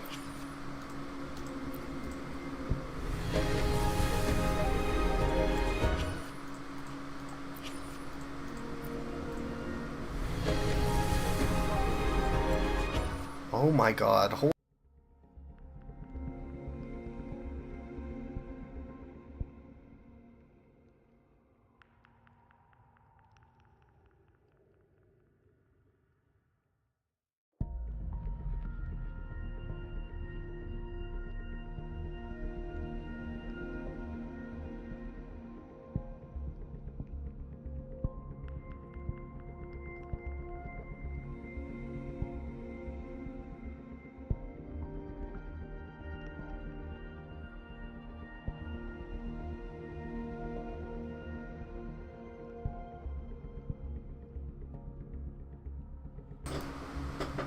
Is it just me, or do all, like, the scam call centers have that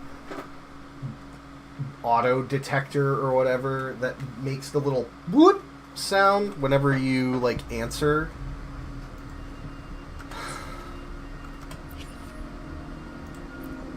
Because, like, whenever I hear that, I just immediately assume that it's a scam caller from fucking India.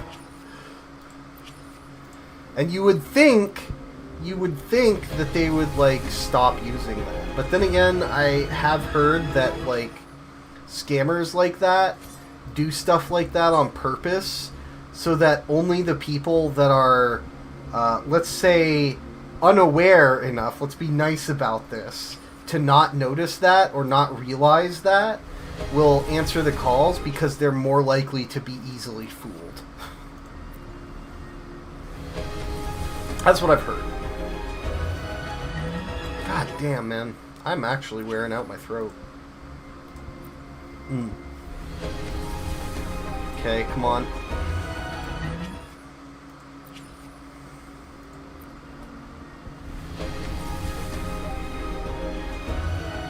Well, yeah, that had to be at least a 4-star. I don't know if I want to spend my, Coral yet. Where my blades leaves. I mean, realistically, my odds of getting the weapon early are not high, but... So, what do I need to actually For the moon cycle. level and build Iuno? Let's just get her some basic echoes first. Crown of Valor. So I don't even know what her subs are. Right, the reason I wanted to look at the banner was not just to do polls, but actually to know... No, that's not it. What? Okay, so her weapon has a crit rate substat. So, and it's like a base of 8.0, so it might actually get pretty high. Casting intro skill or lib. Increases res lib damage by 20%.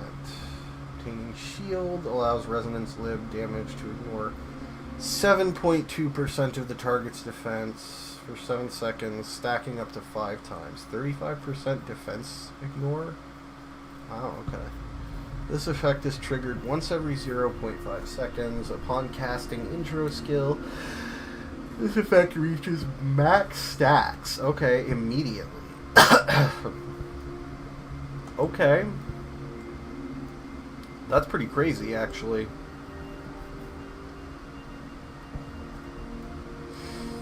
So,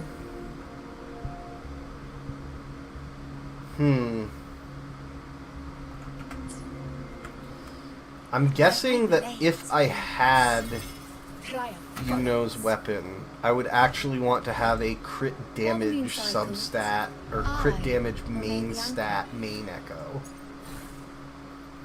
Because she probably gets really high crit rate from the weapon.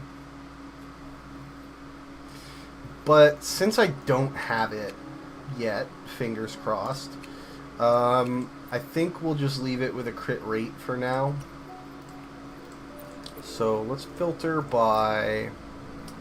That's the wrong set, right? No, that's the right set. Okay. Wait, they both want Crown of Valor? Huh?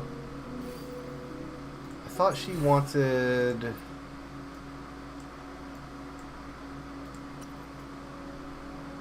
Who the hell is this for, then?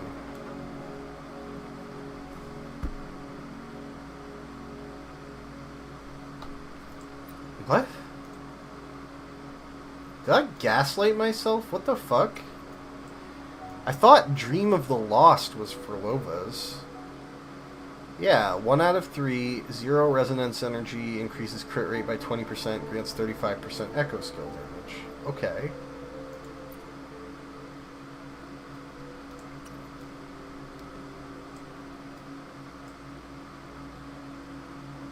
So this would be good for like a sub DPS for Frolova.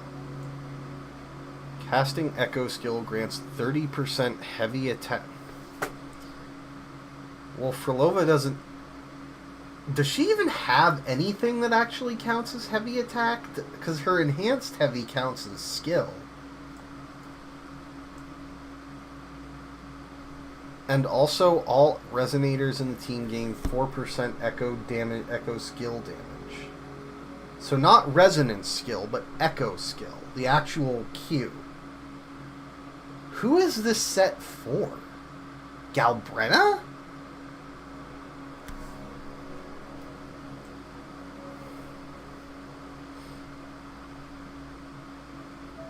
Or maybe this is like a sub DPS... This is like a set for a sub DPS in a Frolova quick swap team? I don't know. I don't know who this is for, to be real. Like, I guess it could be... Well, it actually does make sense as a sub DPS. Well, I don't know if Iuno's does... Iuno's damage counts as heavy attack. And also... Yeah, as far as I can tell, so like Augusta's False Sovereign Echo does automatically cast when she intros, which, so this like, yeah, but at the same time, I'm not sure you actually want to use her hard cast Echo skill.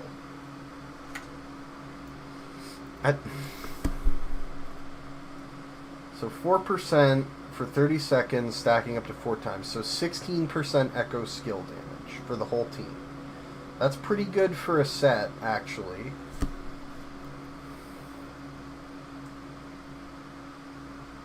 Casting echo skill only grants the heavy attack for 4 seconds. Maybe this is like if you wanted to use Augusta as a sub DPS. So you would, like, build up her fort to the point where you could use an enhanced heavy, cast Q to get the buff for heavy attack, and then immediately cast heavy attack, because that 4-second window is real tight.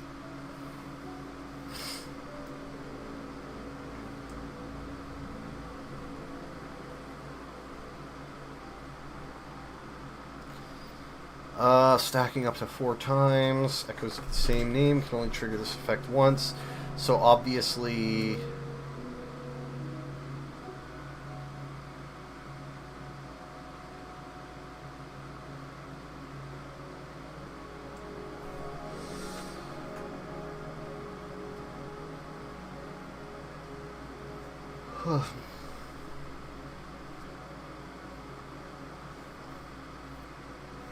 What does this mean? The record of the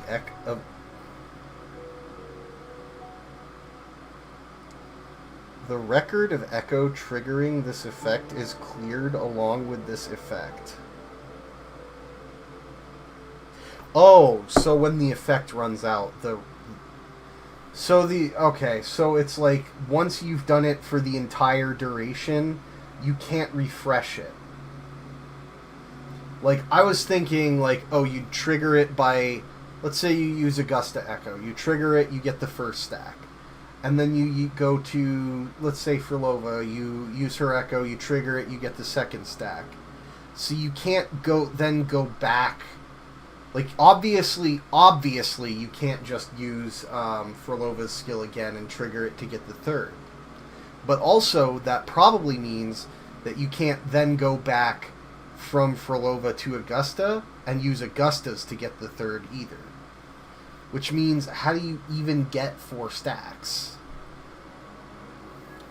Because you can only have 3 characters, therefore 3 echoes on a team.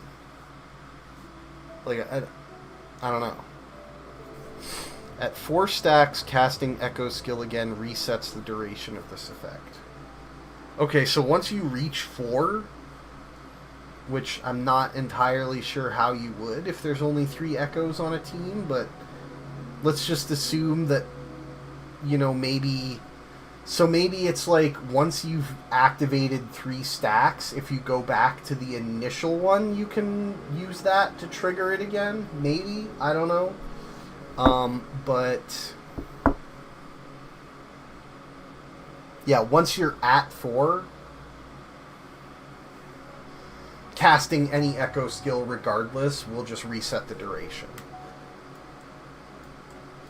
So, like, you need to do different echoes to build the stacks, but once you've got all the stacks, you can just use whatever to keep it refreshed, so you don't need to properly use all the echoes. Still, I don't know.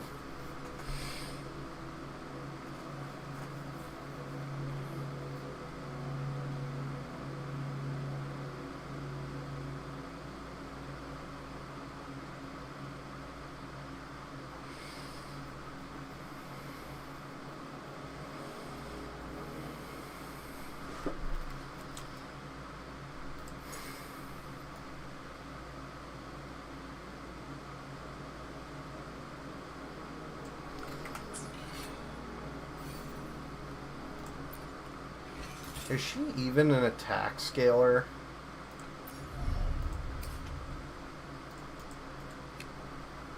Looks like it. Okay.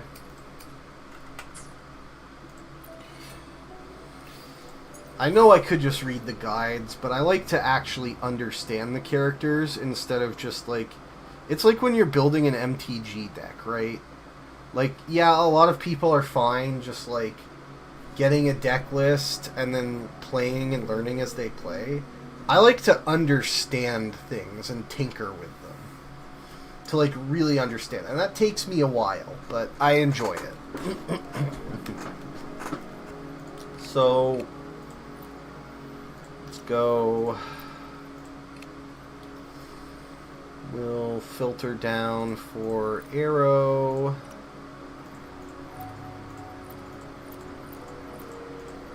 Okay. We'll just, they're all the same, so we'll just equip whatever. And then attack. It's all, oh. Well, I do have like a spare level 25, because he didn't really roll good subs. Like, he rolled... Oh, no. Those are actually pretty decent subs for Augusta, like attack, crit damage, heavy. But I think I needed, like, ER or something on Augusta. Why didn't I take that? Okay, so what is her 1 cost? Oh, yeah, okay. Attack, crit rate, crit damage, attack. So... Right, I wanted crit rate. And then they both had flat attack. Kind of whatever. So it's kind of like a side grade situation where they're both equally good. It's just like which one's going to be better is going to depend on the subs I have on my other ones, which is like kind of...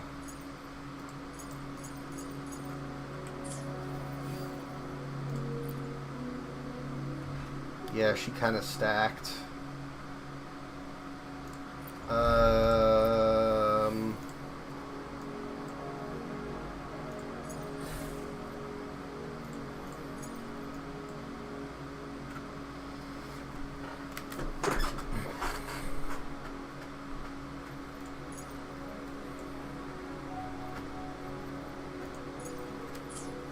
Okay.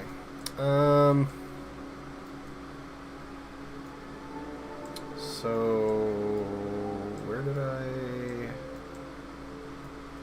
There she is.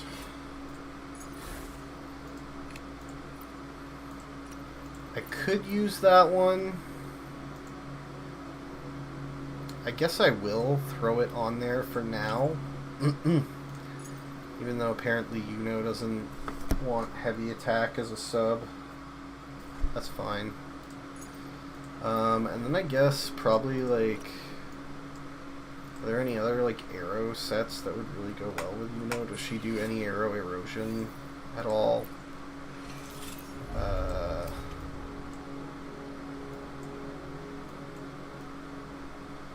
don't see arrow erosion mentioned anywhere in here.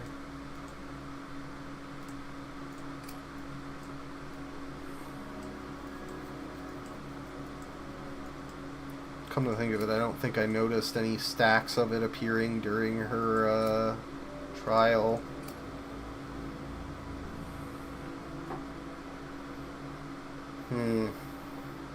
Okay.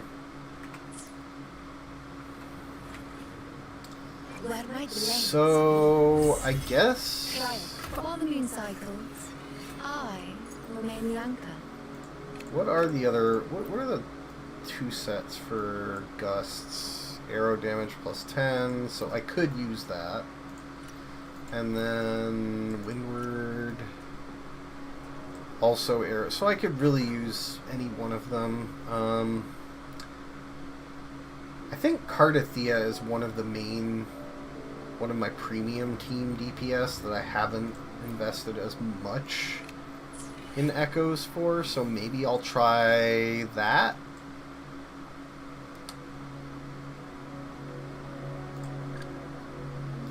Although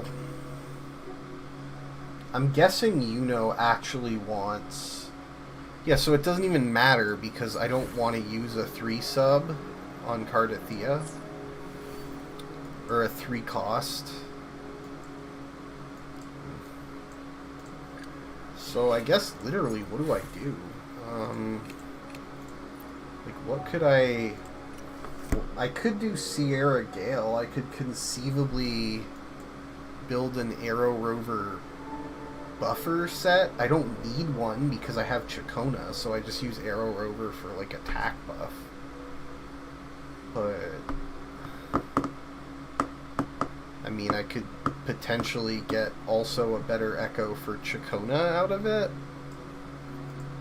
If I did, like, gusts.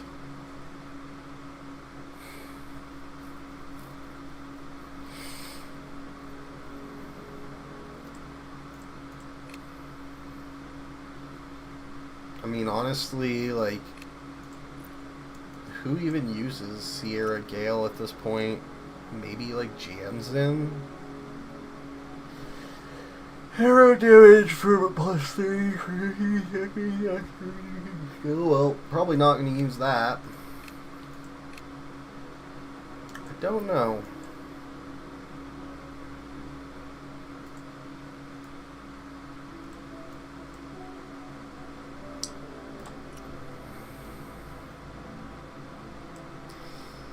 I guess it couldn't hurt to potentially get a better echo for Chacona while I'm trying to get an echo for Iuno. So I guess we'll just throw that on there. And then we'll do a 1 cost.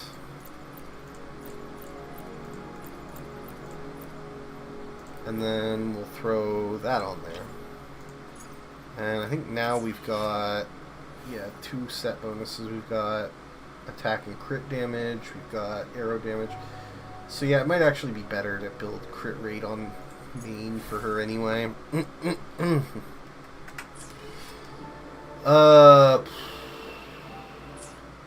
Maybe I'll take some time to like read the guide, because maybe the guide will have a more clear explanation than trying to decipher the ancient tongues that they put in their fucking ability description. Where my blades leads. Cry. So, okay, let's see if we can get a clear synopsis. I've been playing for 2 hours and I've just been talking and haven't actually played the game. That's crazy. Okay, so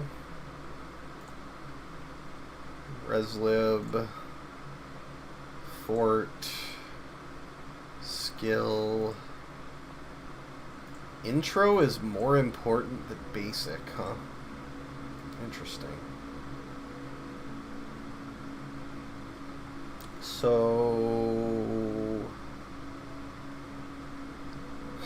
recommended. 3 out of 3 Crown, 2 out of 2 Sierra. Since that, I mean, Sierra, the 2 set from Sierra and the 2 set from what I'm building are the same, so there's like no difference. Crit rate, yeah, they're recommending double arrow damage bonus. Sounds about right. I'm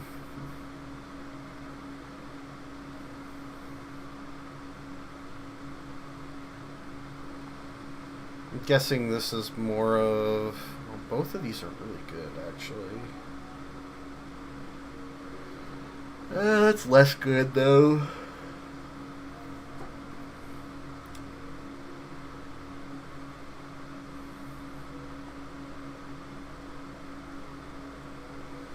I mean, 30% attack and 20% crit damage is pretty big.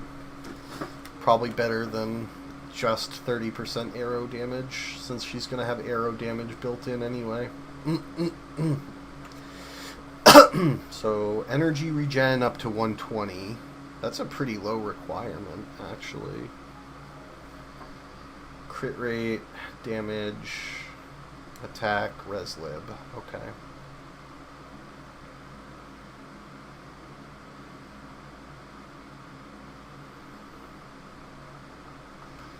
Alright, so Reslib is kind of the only, like, thing you want. So I'm guessing all her stuff counts as Reslib damage.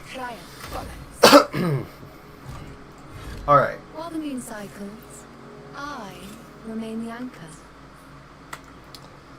Where my blades leads. Right, I'm dumb. I want to...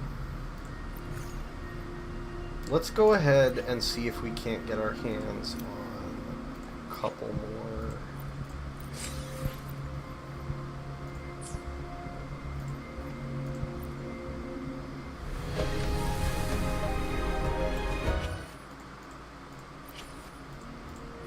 I still haven't done my Genshin stuff. But I don't think there's any time sensitivity on this quest stuff, so I might do it later. I just wanted to get on and pull for Iuno, because I knew I was like guaranteed to hit 50-50, and I wanted to just get it over with. But let's see if we can't... What do I have for weapons that I can... Obviously I'm not stealing from Zani.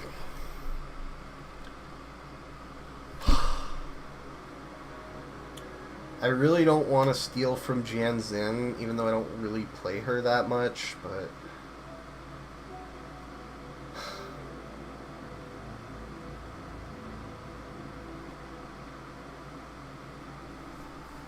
Oh yeah, and basic attack damage, if I'm understanding right, is probably not going to be useful for Iuno.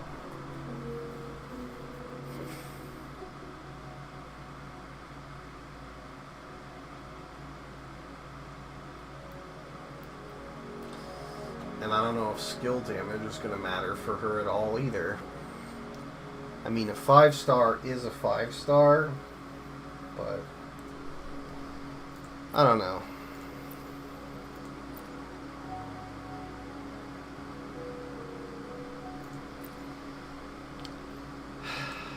Thought 4-star weapons are just kind of sad and underwhelming in this game.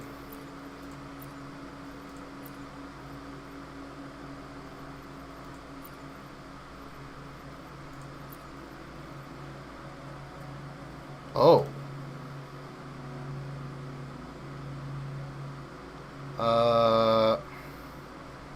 Oh, but it has defense substat.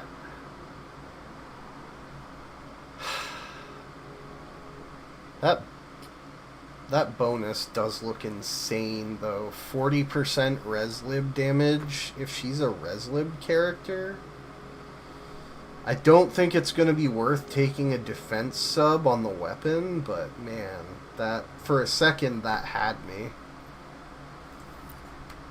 What do they recommend? Where my blades lead.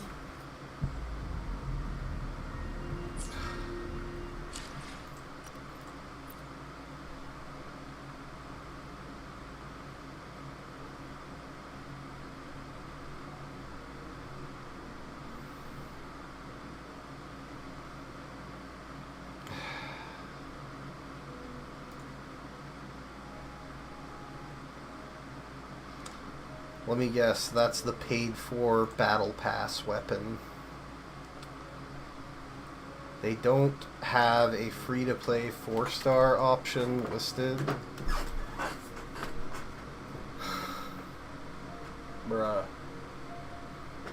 Unless there's a weapon vendor in Septimont that I don't know about.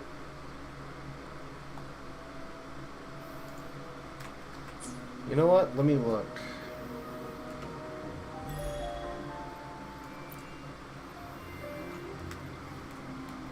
Oh. Yeah.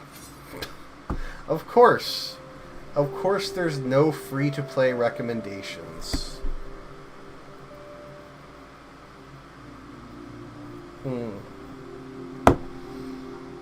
Yeah.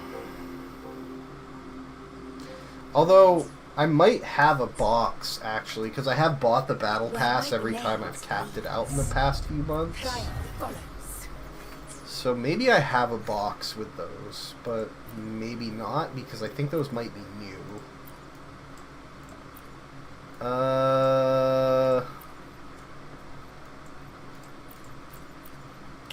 So what would it even be?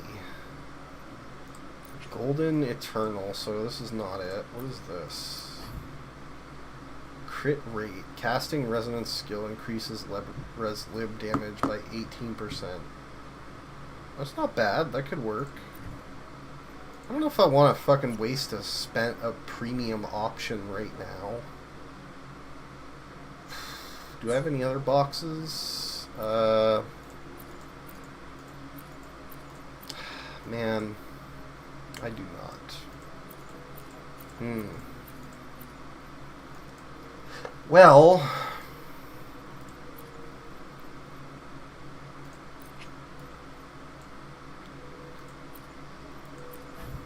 I mean, that would be pretty good for her, actually. So I think I'm going to go for it. And again, should I just use the 5-star from Genzin, even though it's probably weaker? I don't know what that attack is going to be when I build it out.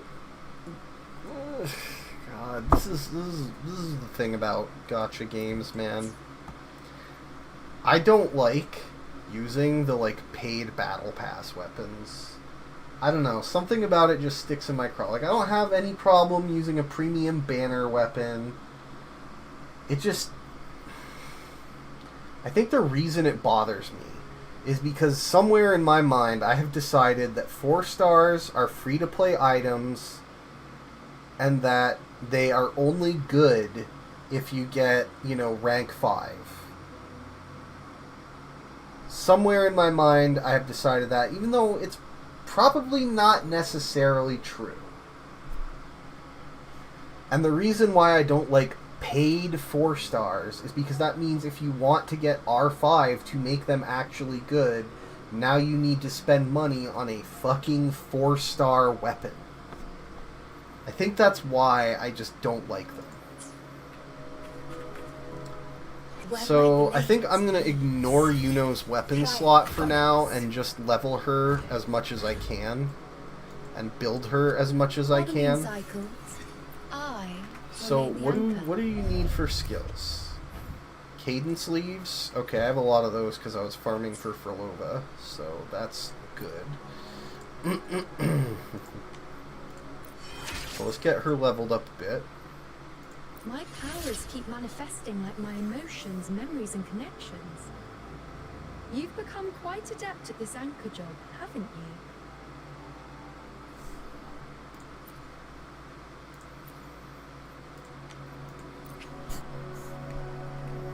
Okay.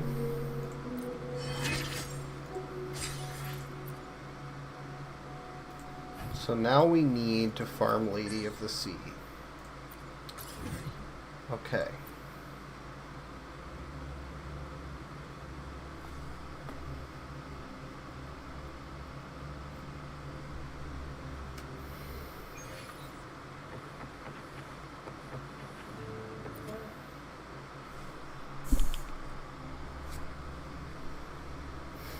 I don't know if I'm going to have enough resources to get Iuno to 90 right now.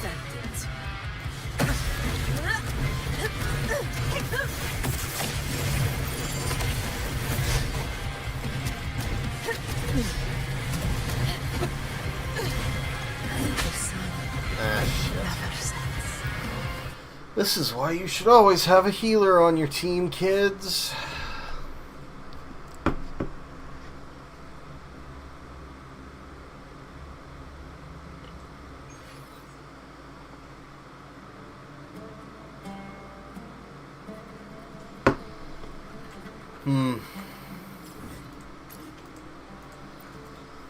Oh, man.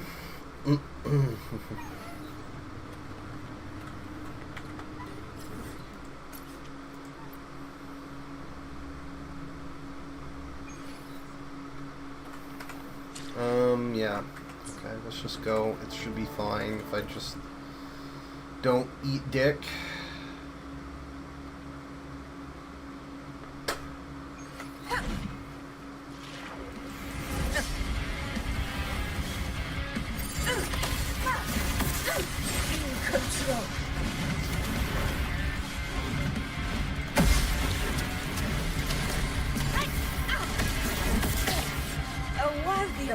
That's unfortunate.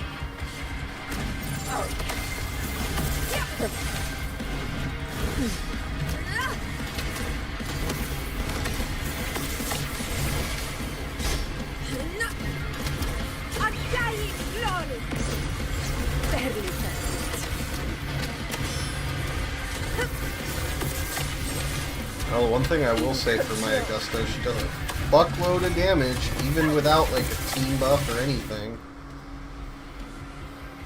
God damn. Okay, so let's go ahead and get the level up mats. Okay.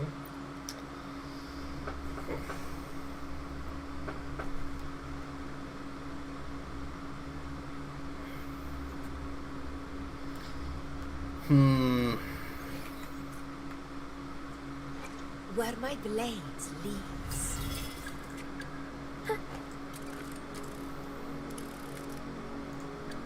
While the moon cycles, I move from one moon to another through endless cycles, until it's beyond measurement. Okay. Cool.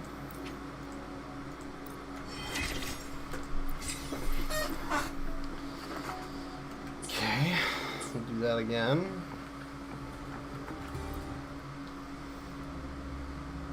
Hmm.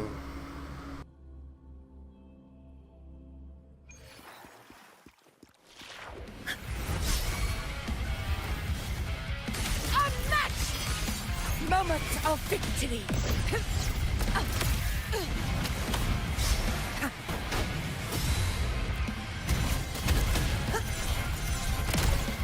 In control.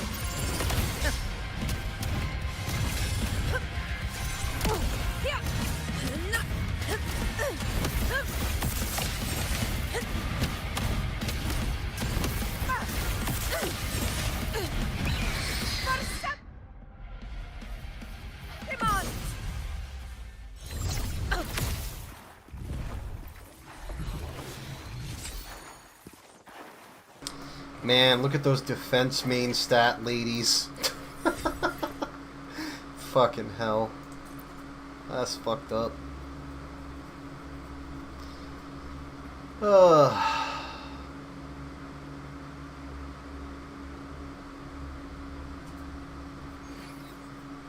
Okay.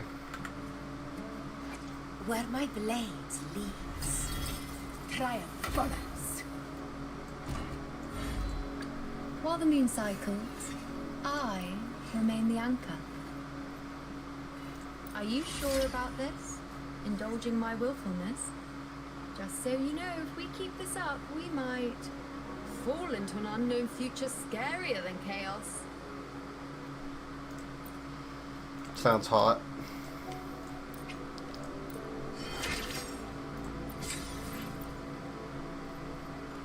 Okay, so now I'm probably gonna have to do 2 more clears. That should be fine.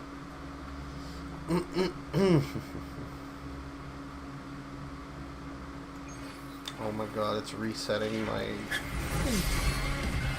That does explain a lot.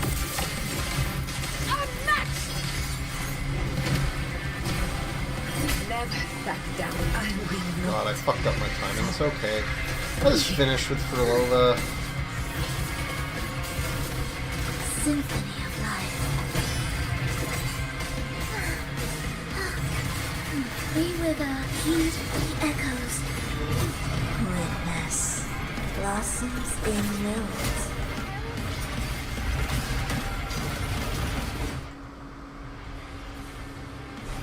Rochia up there. Morgan.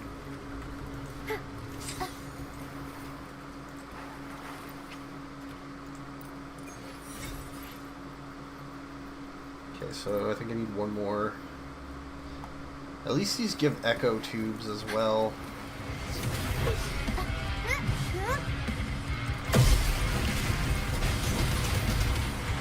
Mamma mia! Avanti! Thank you, I'll Auntie. warm up the crowd. Improv performance! Absolute symphony of life. Whales rejoicing, the soul. Whales melting into rejoicing. Yeah, that's not a fucking accident.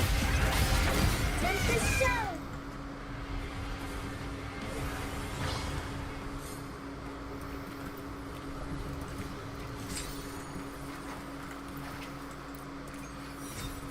Okay, let's get out of here. Get it out of here!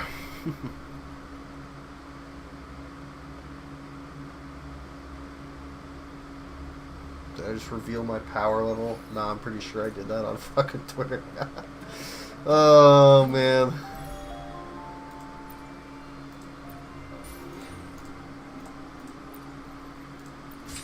Okay. What's that? Metallic drips. If you have a metallic drip, you might want to see a doctor.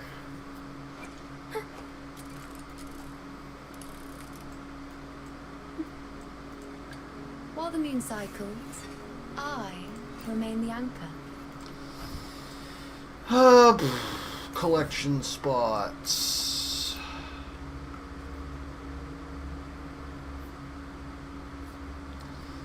I'm gonna need to gather a lot of these, aren't I?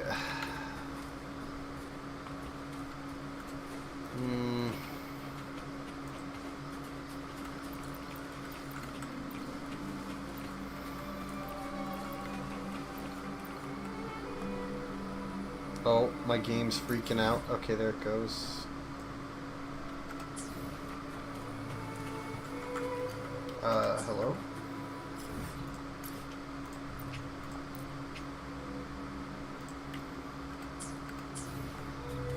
Okay, just let me track it.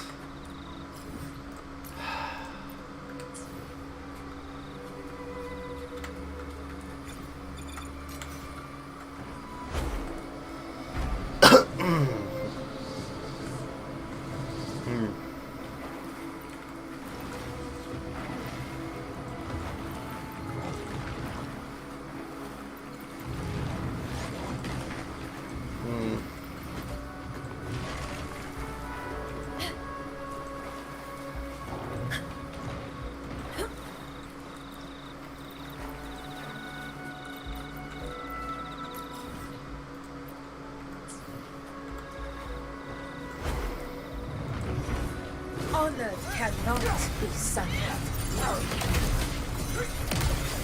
Invincible! In control.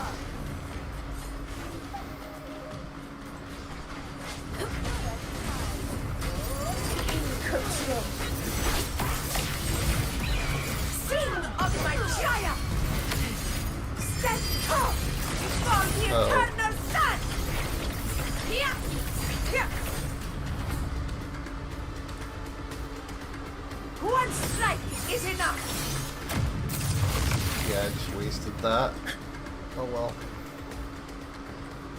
No biggie. Let's get these flowers.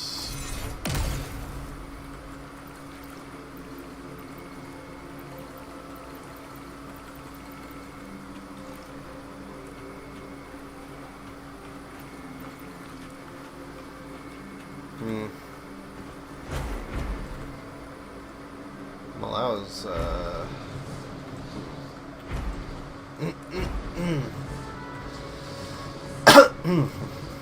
Honor cannot be sullied.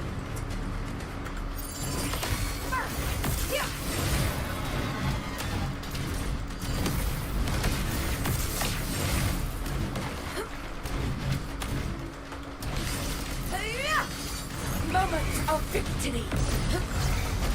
All blood! Chrysanthemum! Here! Here! It ends now!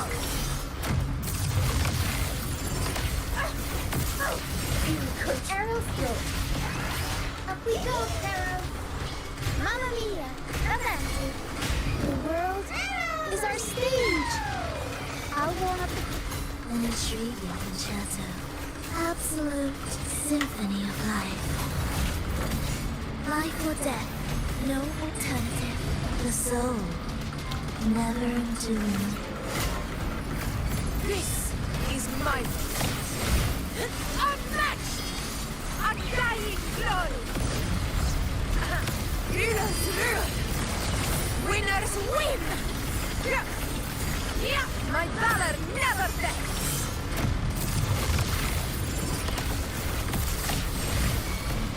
In control.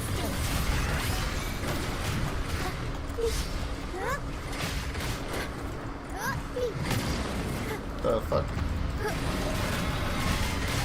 Okay, it's in an empowered state now. Performance. I'll warm up. Ensemble. We were the symphony of life. Thus, you fall.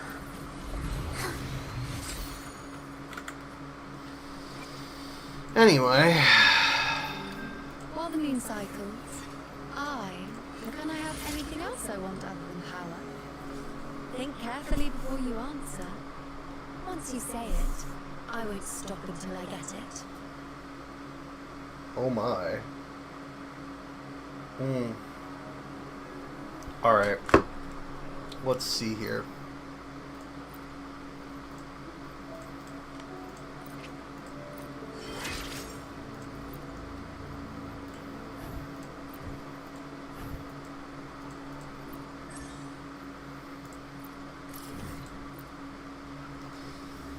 Oh man. It's probably going to take more flowers than I can get on my world to level her to 90. And I may not have enough Resonator XP tubes.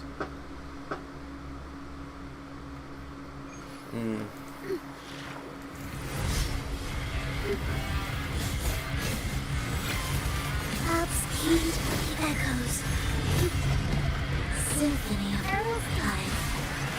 That was a bit of a mistake. Let's try to pop that. I feel nothing. Huh? Huh? What was that? Well played. Okay. Okay. Unmatched! Roars of conquest! In control. Sing of my triumph! Bangaroony. Bangarang. Crit damage. Okay.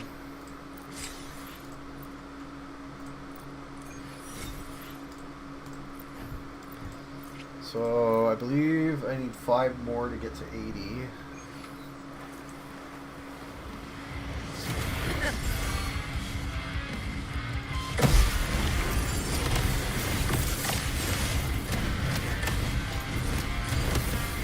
In control. Very delicate.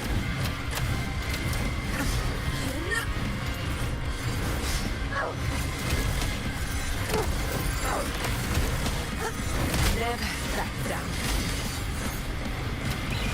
For Septimon! Get dunked on, nerd. This just does so much damage, man. It's gonna be absurd once I have Iuno built and I'm getting the 50% heavy attack from outro.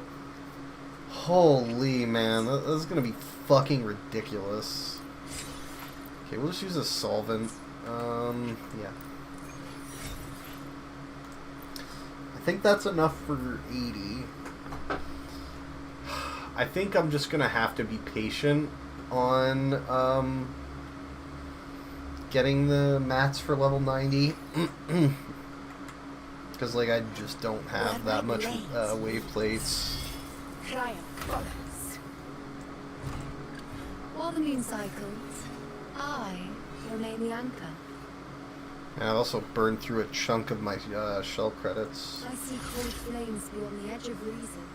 I see perfection rising from the shattered end. I see chaos. I see illusions. I see truths. I see you, the one who captured the moon. Gotta catch 'em all.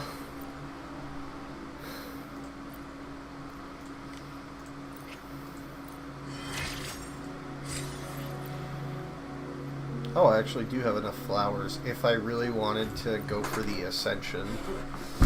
Oh, but I don't think we have the shell credits for that anyway, so probably not.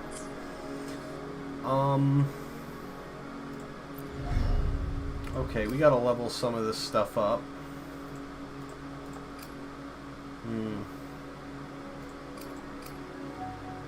What did they say? It was like lib, circuit, then skill, then intro, then normal. It doesn't matter. I'm gonna level them all up to 6 anyway, for sure. We have the technology to do that.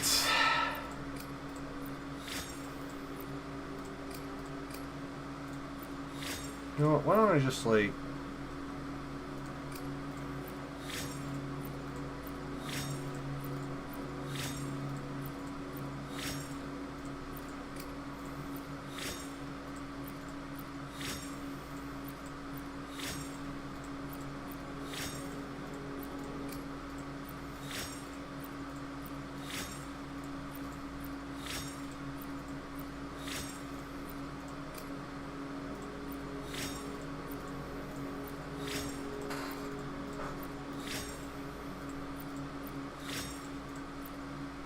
Man, this is kind of my fucking limit, man. Like, I have been scraping the bottom of the barrel for shell credits and XP tubes for so long. I really don't want to build any more characters. And waiting on, like, weekly boss mats. Like, it's been so long. Like, Galbrenna is cool. But, man, I do not want to build any more characters. It's just such a oh my god. And we're out of shell credits. Fucking hell. I should have done these first. Oh, wait, I don't even have boss mats, so I can't. Cool. Yeah, man.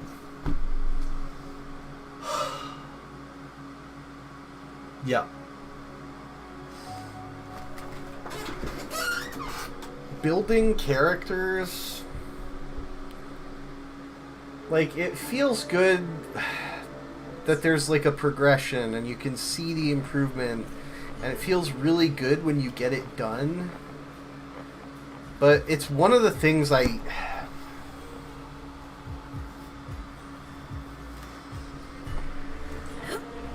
you know, I did the gacha system. Can I please just play the character?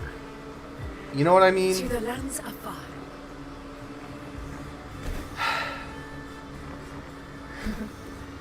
Like, it was great. It felt good to progress and then finally have some premium meta teams. But now that I've done that, I really don't want to do it anymore. I just want to get to play the characters that I did the stupid gacha for, you know? I don't want to have to sit here with, like, a half-built character who just feels gimped as hell doing stuff that I have teams that I enjoy could do 100 times faster.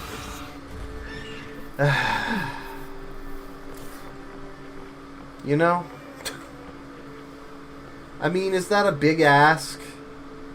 Like, and the crazy thing is, I did pre-farm. I pre-farmed echoes. I pre-farmed node mats. I pre-farmed tubes. And I'm still scraping the bottom of the fucking barrel. I don't want to treat the story like it's just a grind to get materials. I want to enjoy that, and I want to play the character I pulled while I'm doing it. And I feel like gacha games just don't let you do that. Even if you whale. Like, no amount of whaling can buy you more weekly boss mats. You just, it doesn't matter. You can't whale your way through that. You still have to sit here and wait. I hate it. And I mean, let's be honest, 99% of these characters are only going to get built one way. It's not like you're exercising a ton of creative freedom in what echo sets you use on them and what weapon you use and how you slot them into a team. There is a bit, and there is that potential for that there, but 99% of players, 99% of characters are just going to build the same thing one way. Like, what are we doing here?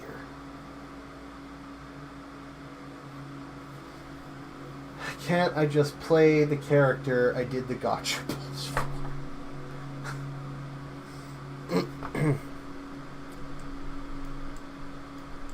I don't know.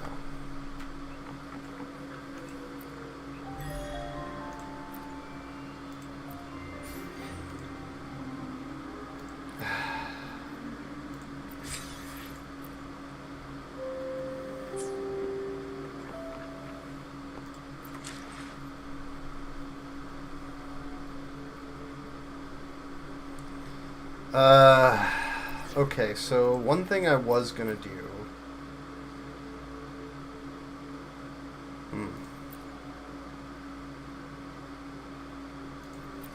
How am I gonna order my teams?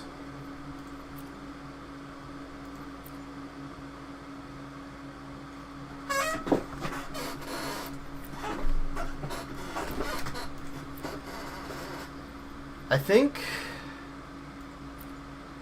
I actually will leave my Cardathia team in slot 1, and then I'll do these guys in slot 2.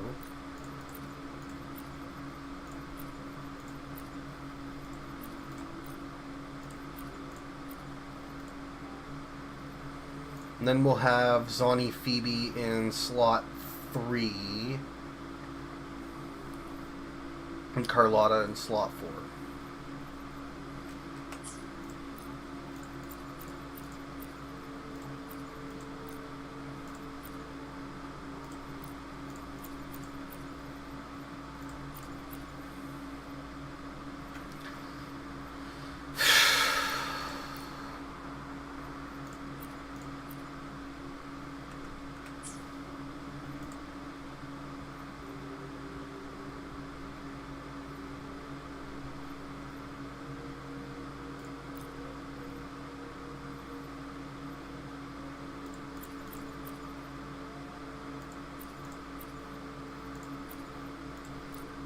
And then Frolova will be in this one. And then we'll just have these two random 1.0 units below that.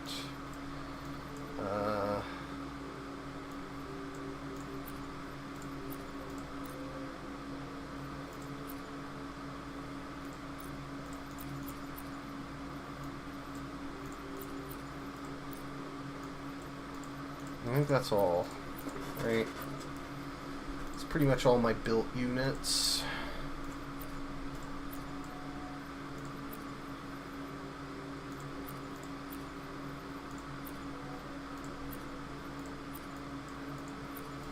Suppose I could use Arrow Rover on this team as well as a healer support.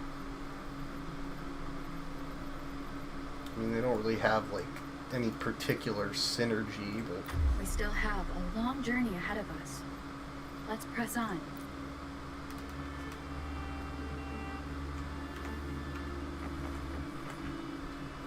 Let me be there for everyone. yeah, I don't even think I have enough shell credits to level up her remain the echoes. Like, not even these, but like these. Yeah, I don't. Man. They really are not that generous with like the shell credits and the echo tubes and stuff. Although it's like I don't want to have to treat the story like an XP grind just to be able to have the character at the point where I can do the story with the character. I wish I could just take the character I have, do the story with that character, and then like worry about resources, or get the resources enough to get it up to that point first. But it's not looking good. I think I'm gonna stop there. Might do some stuff on Genshin off stream. I might just chill. My throat's kind of wrecked. But yeah. We got I Know It, a Iuno it, and everybody knows it.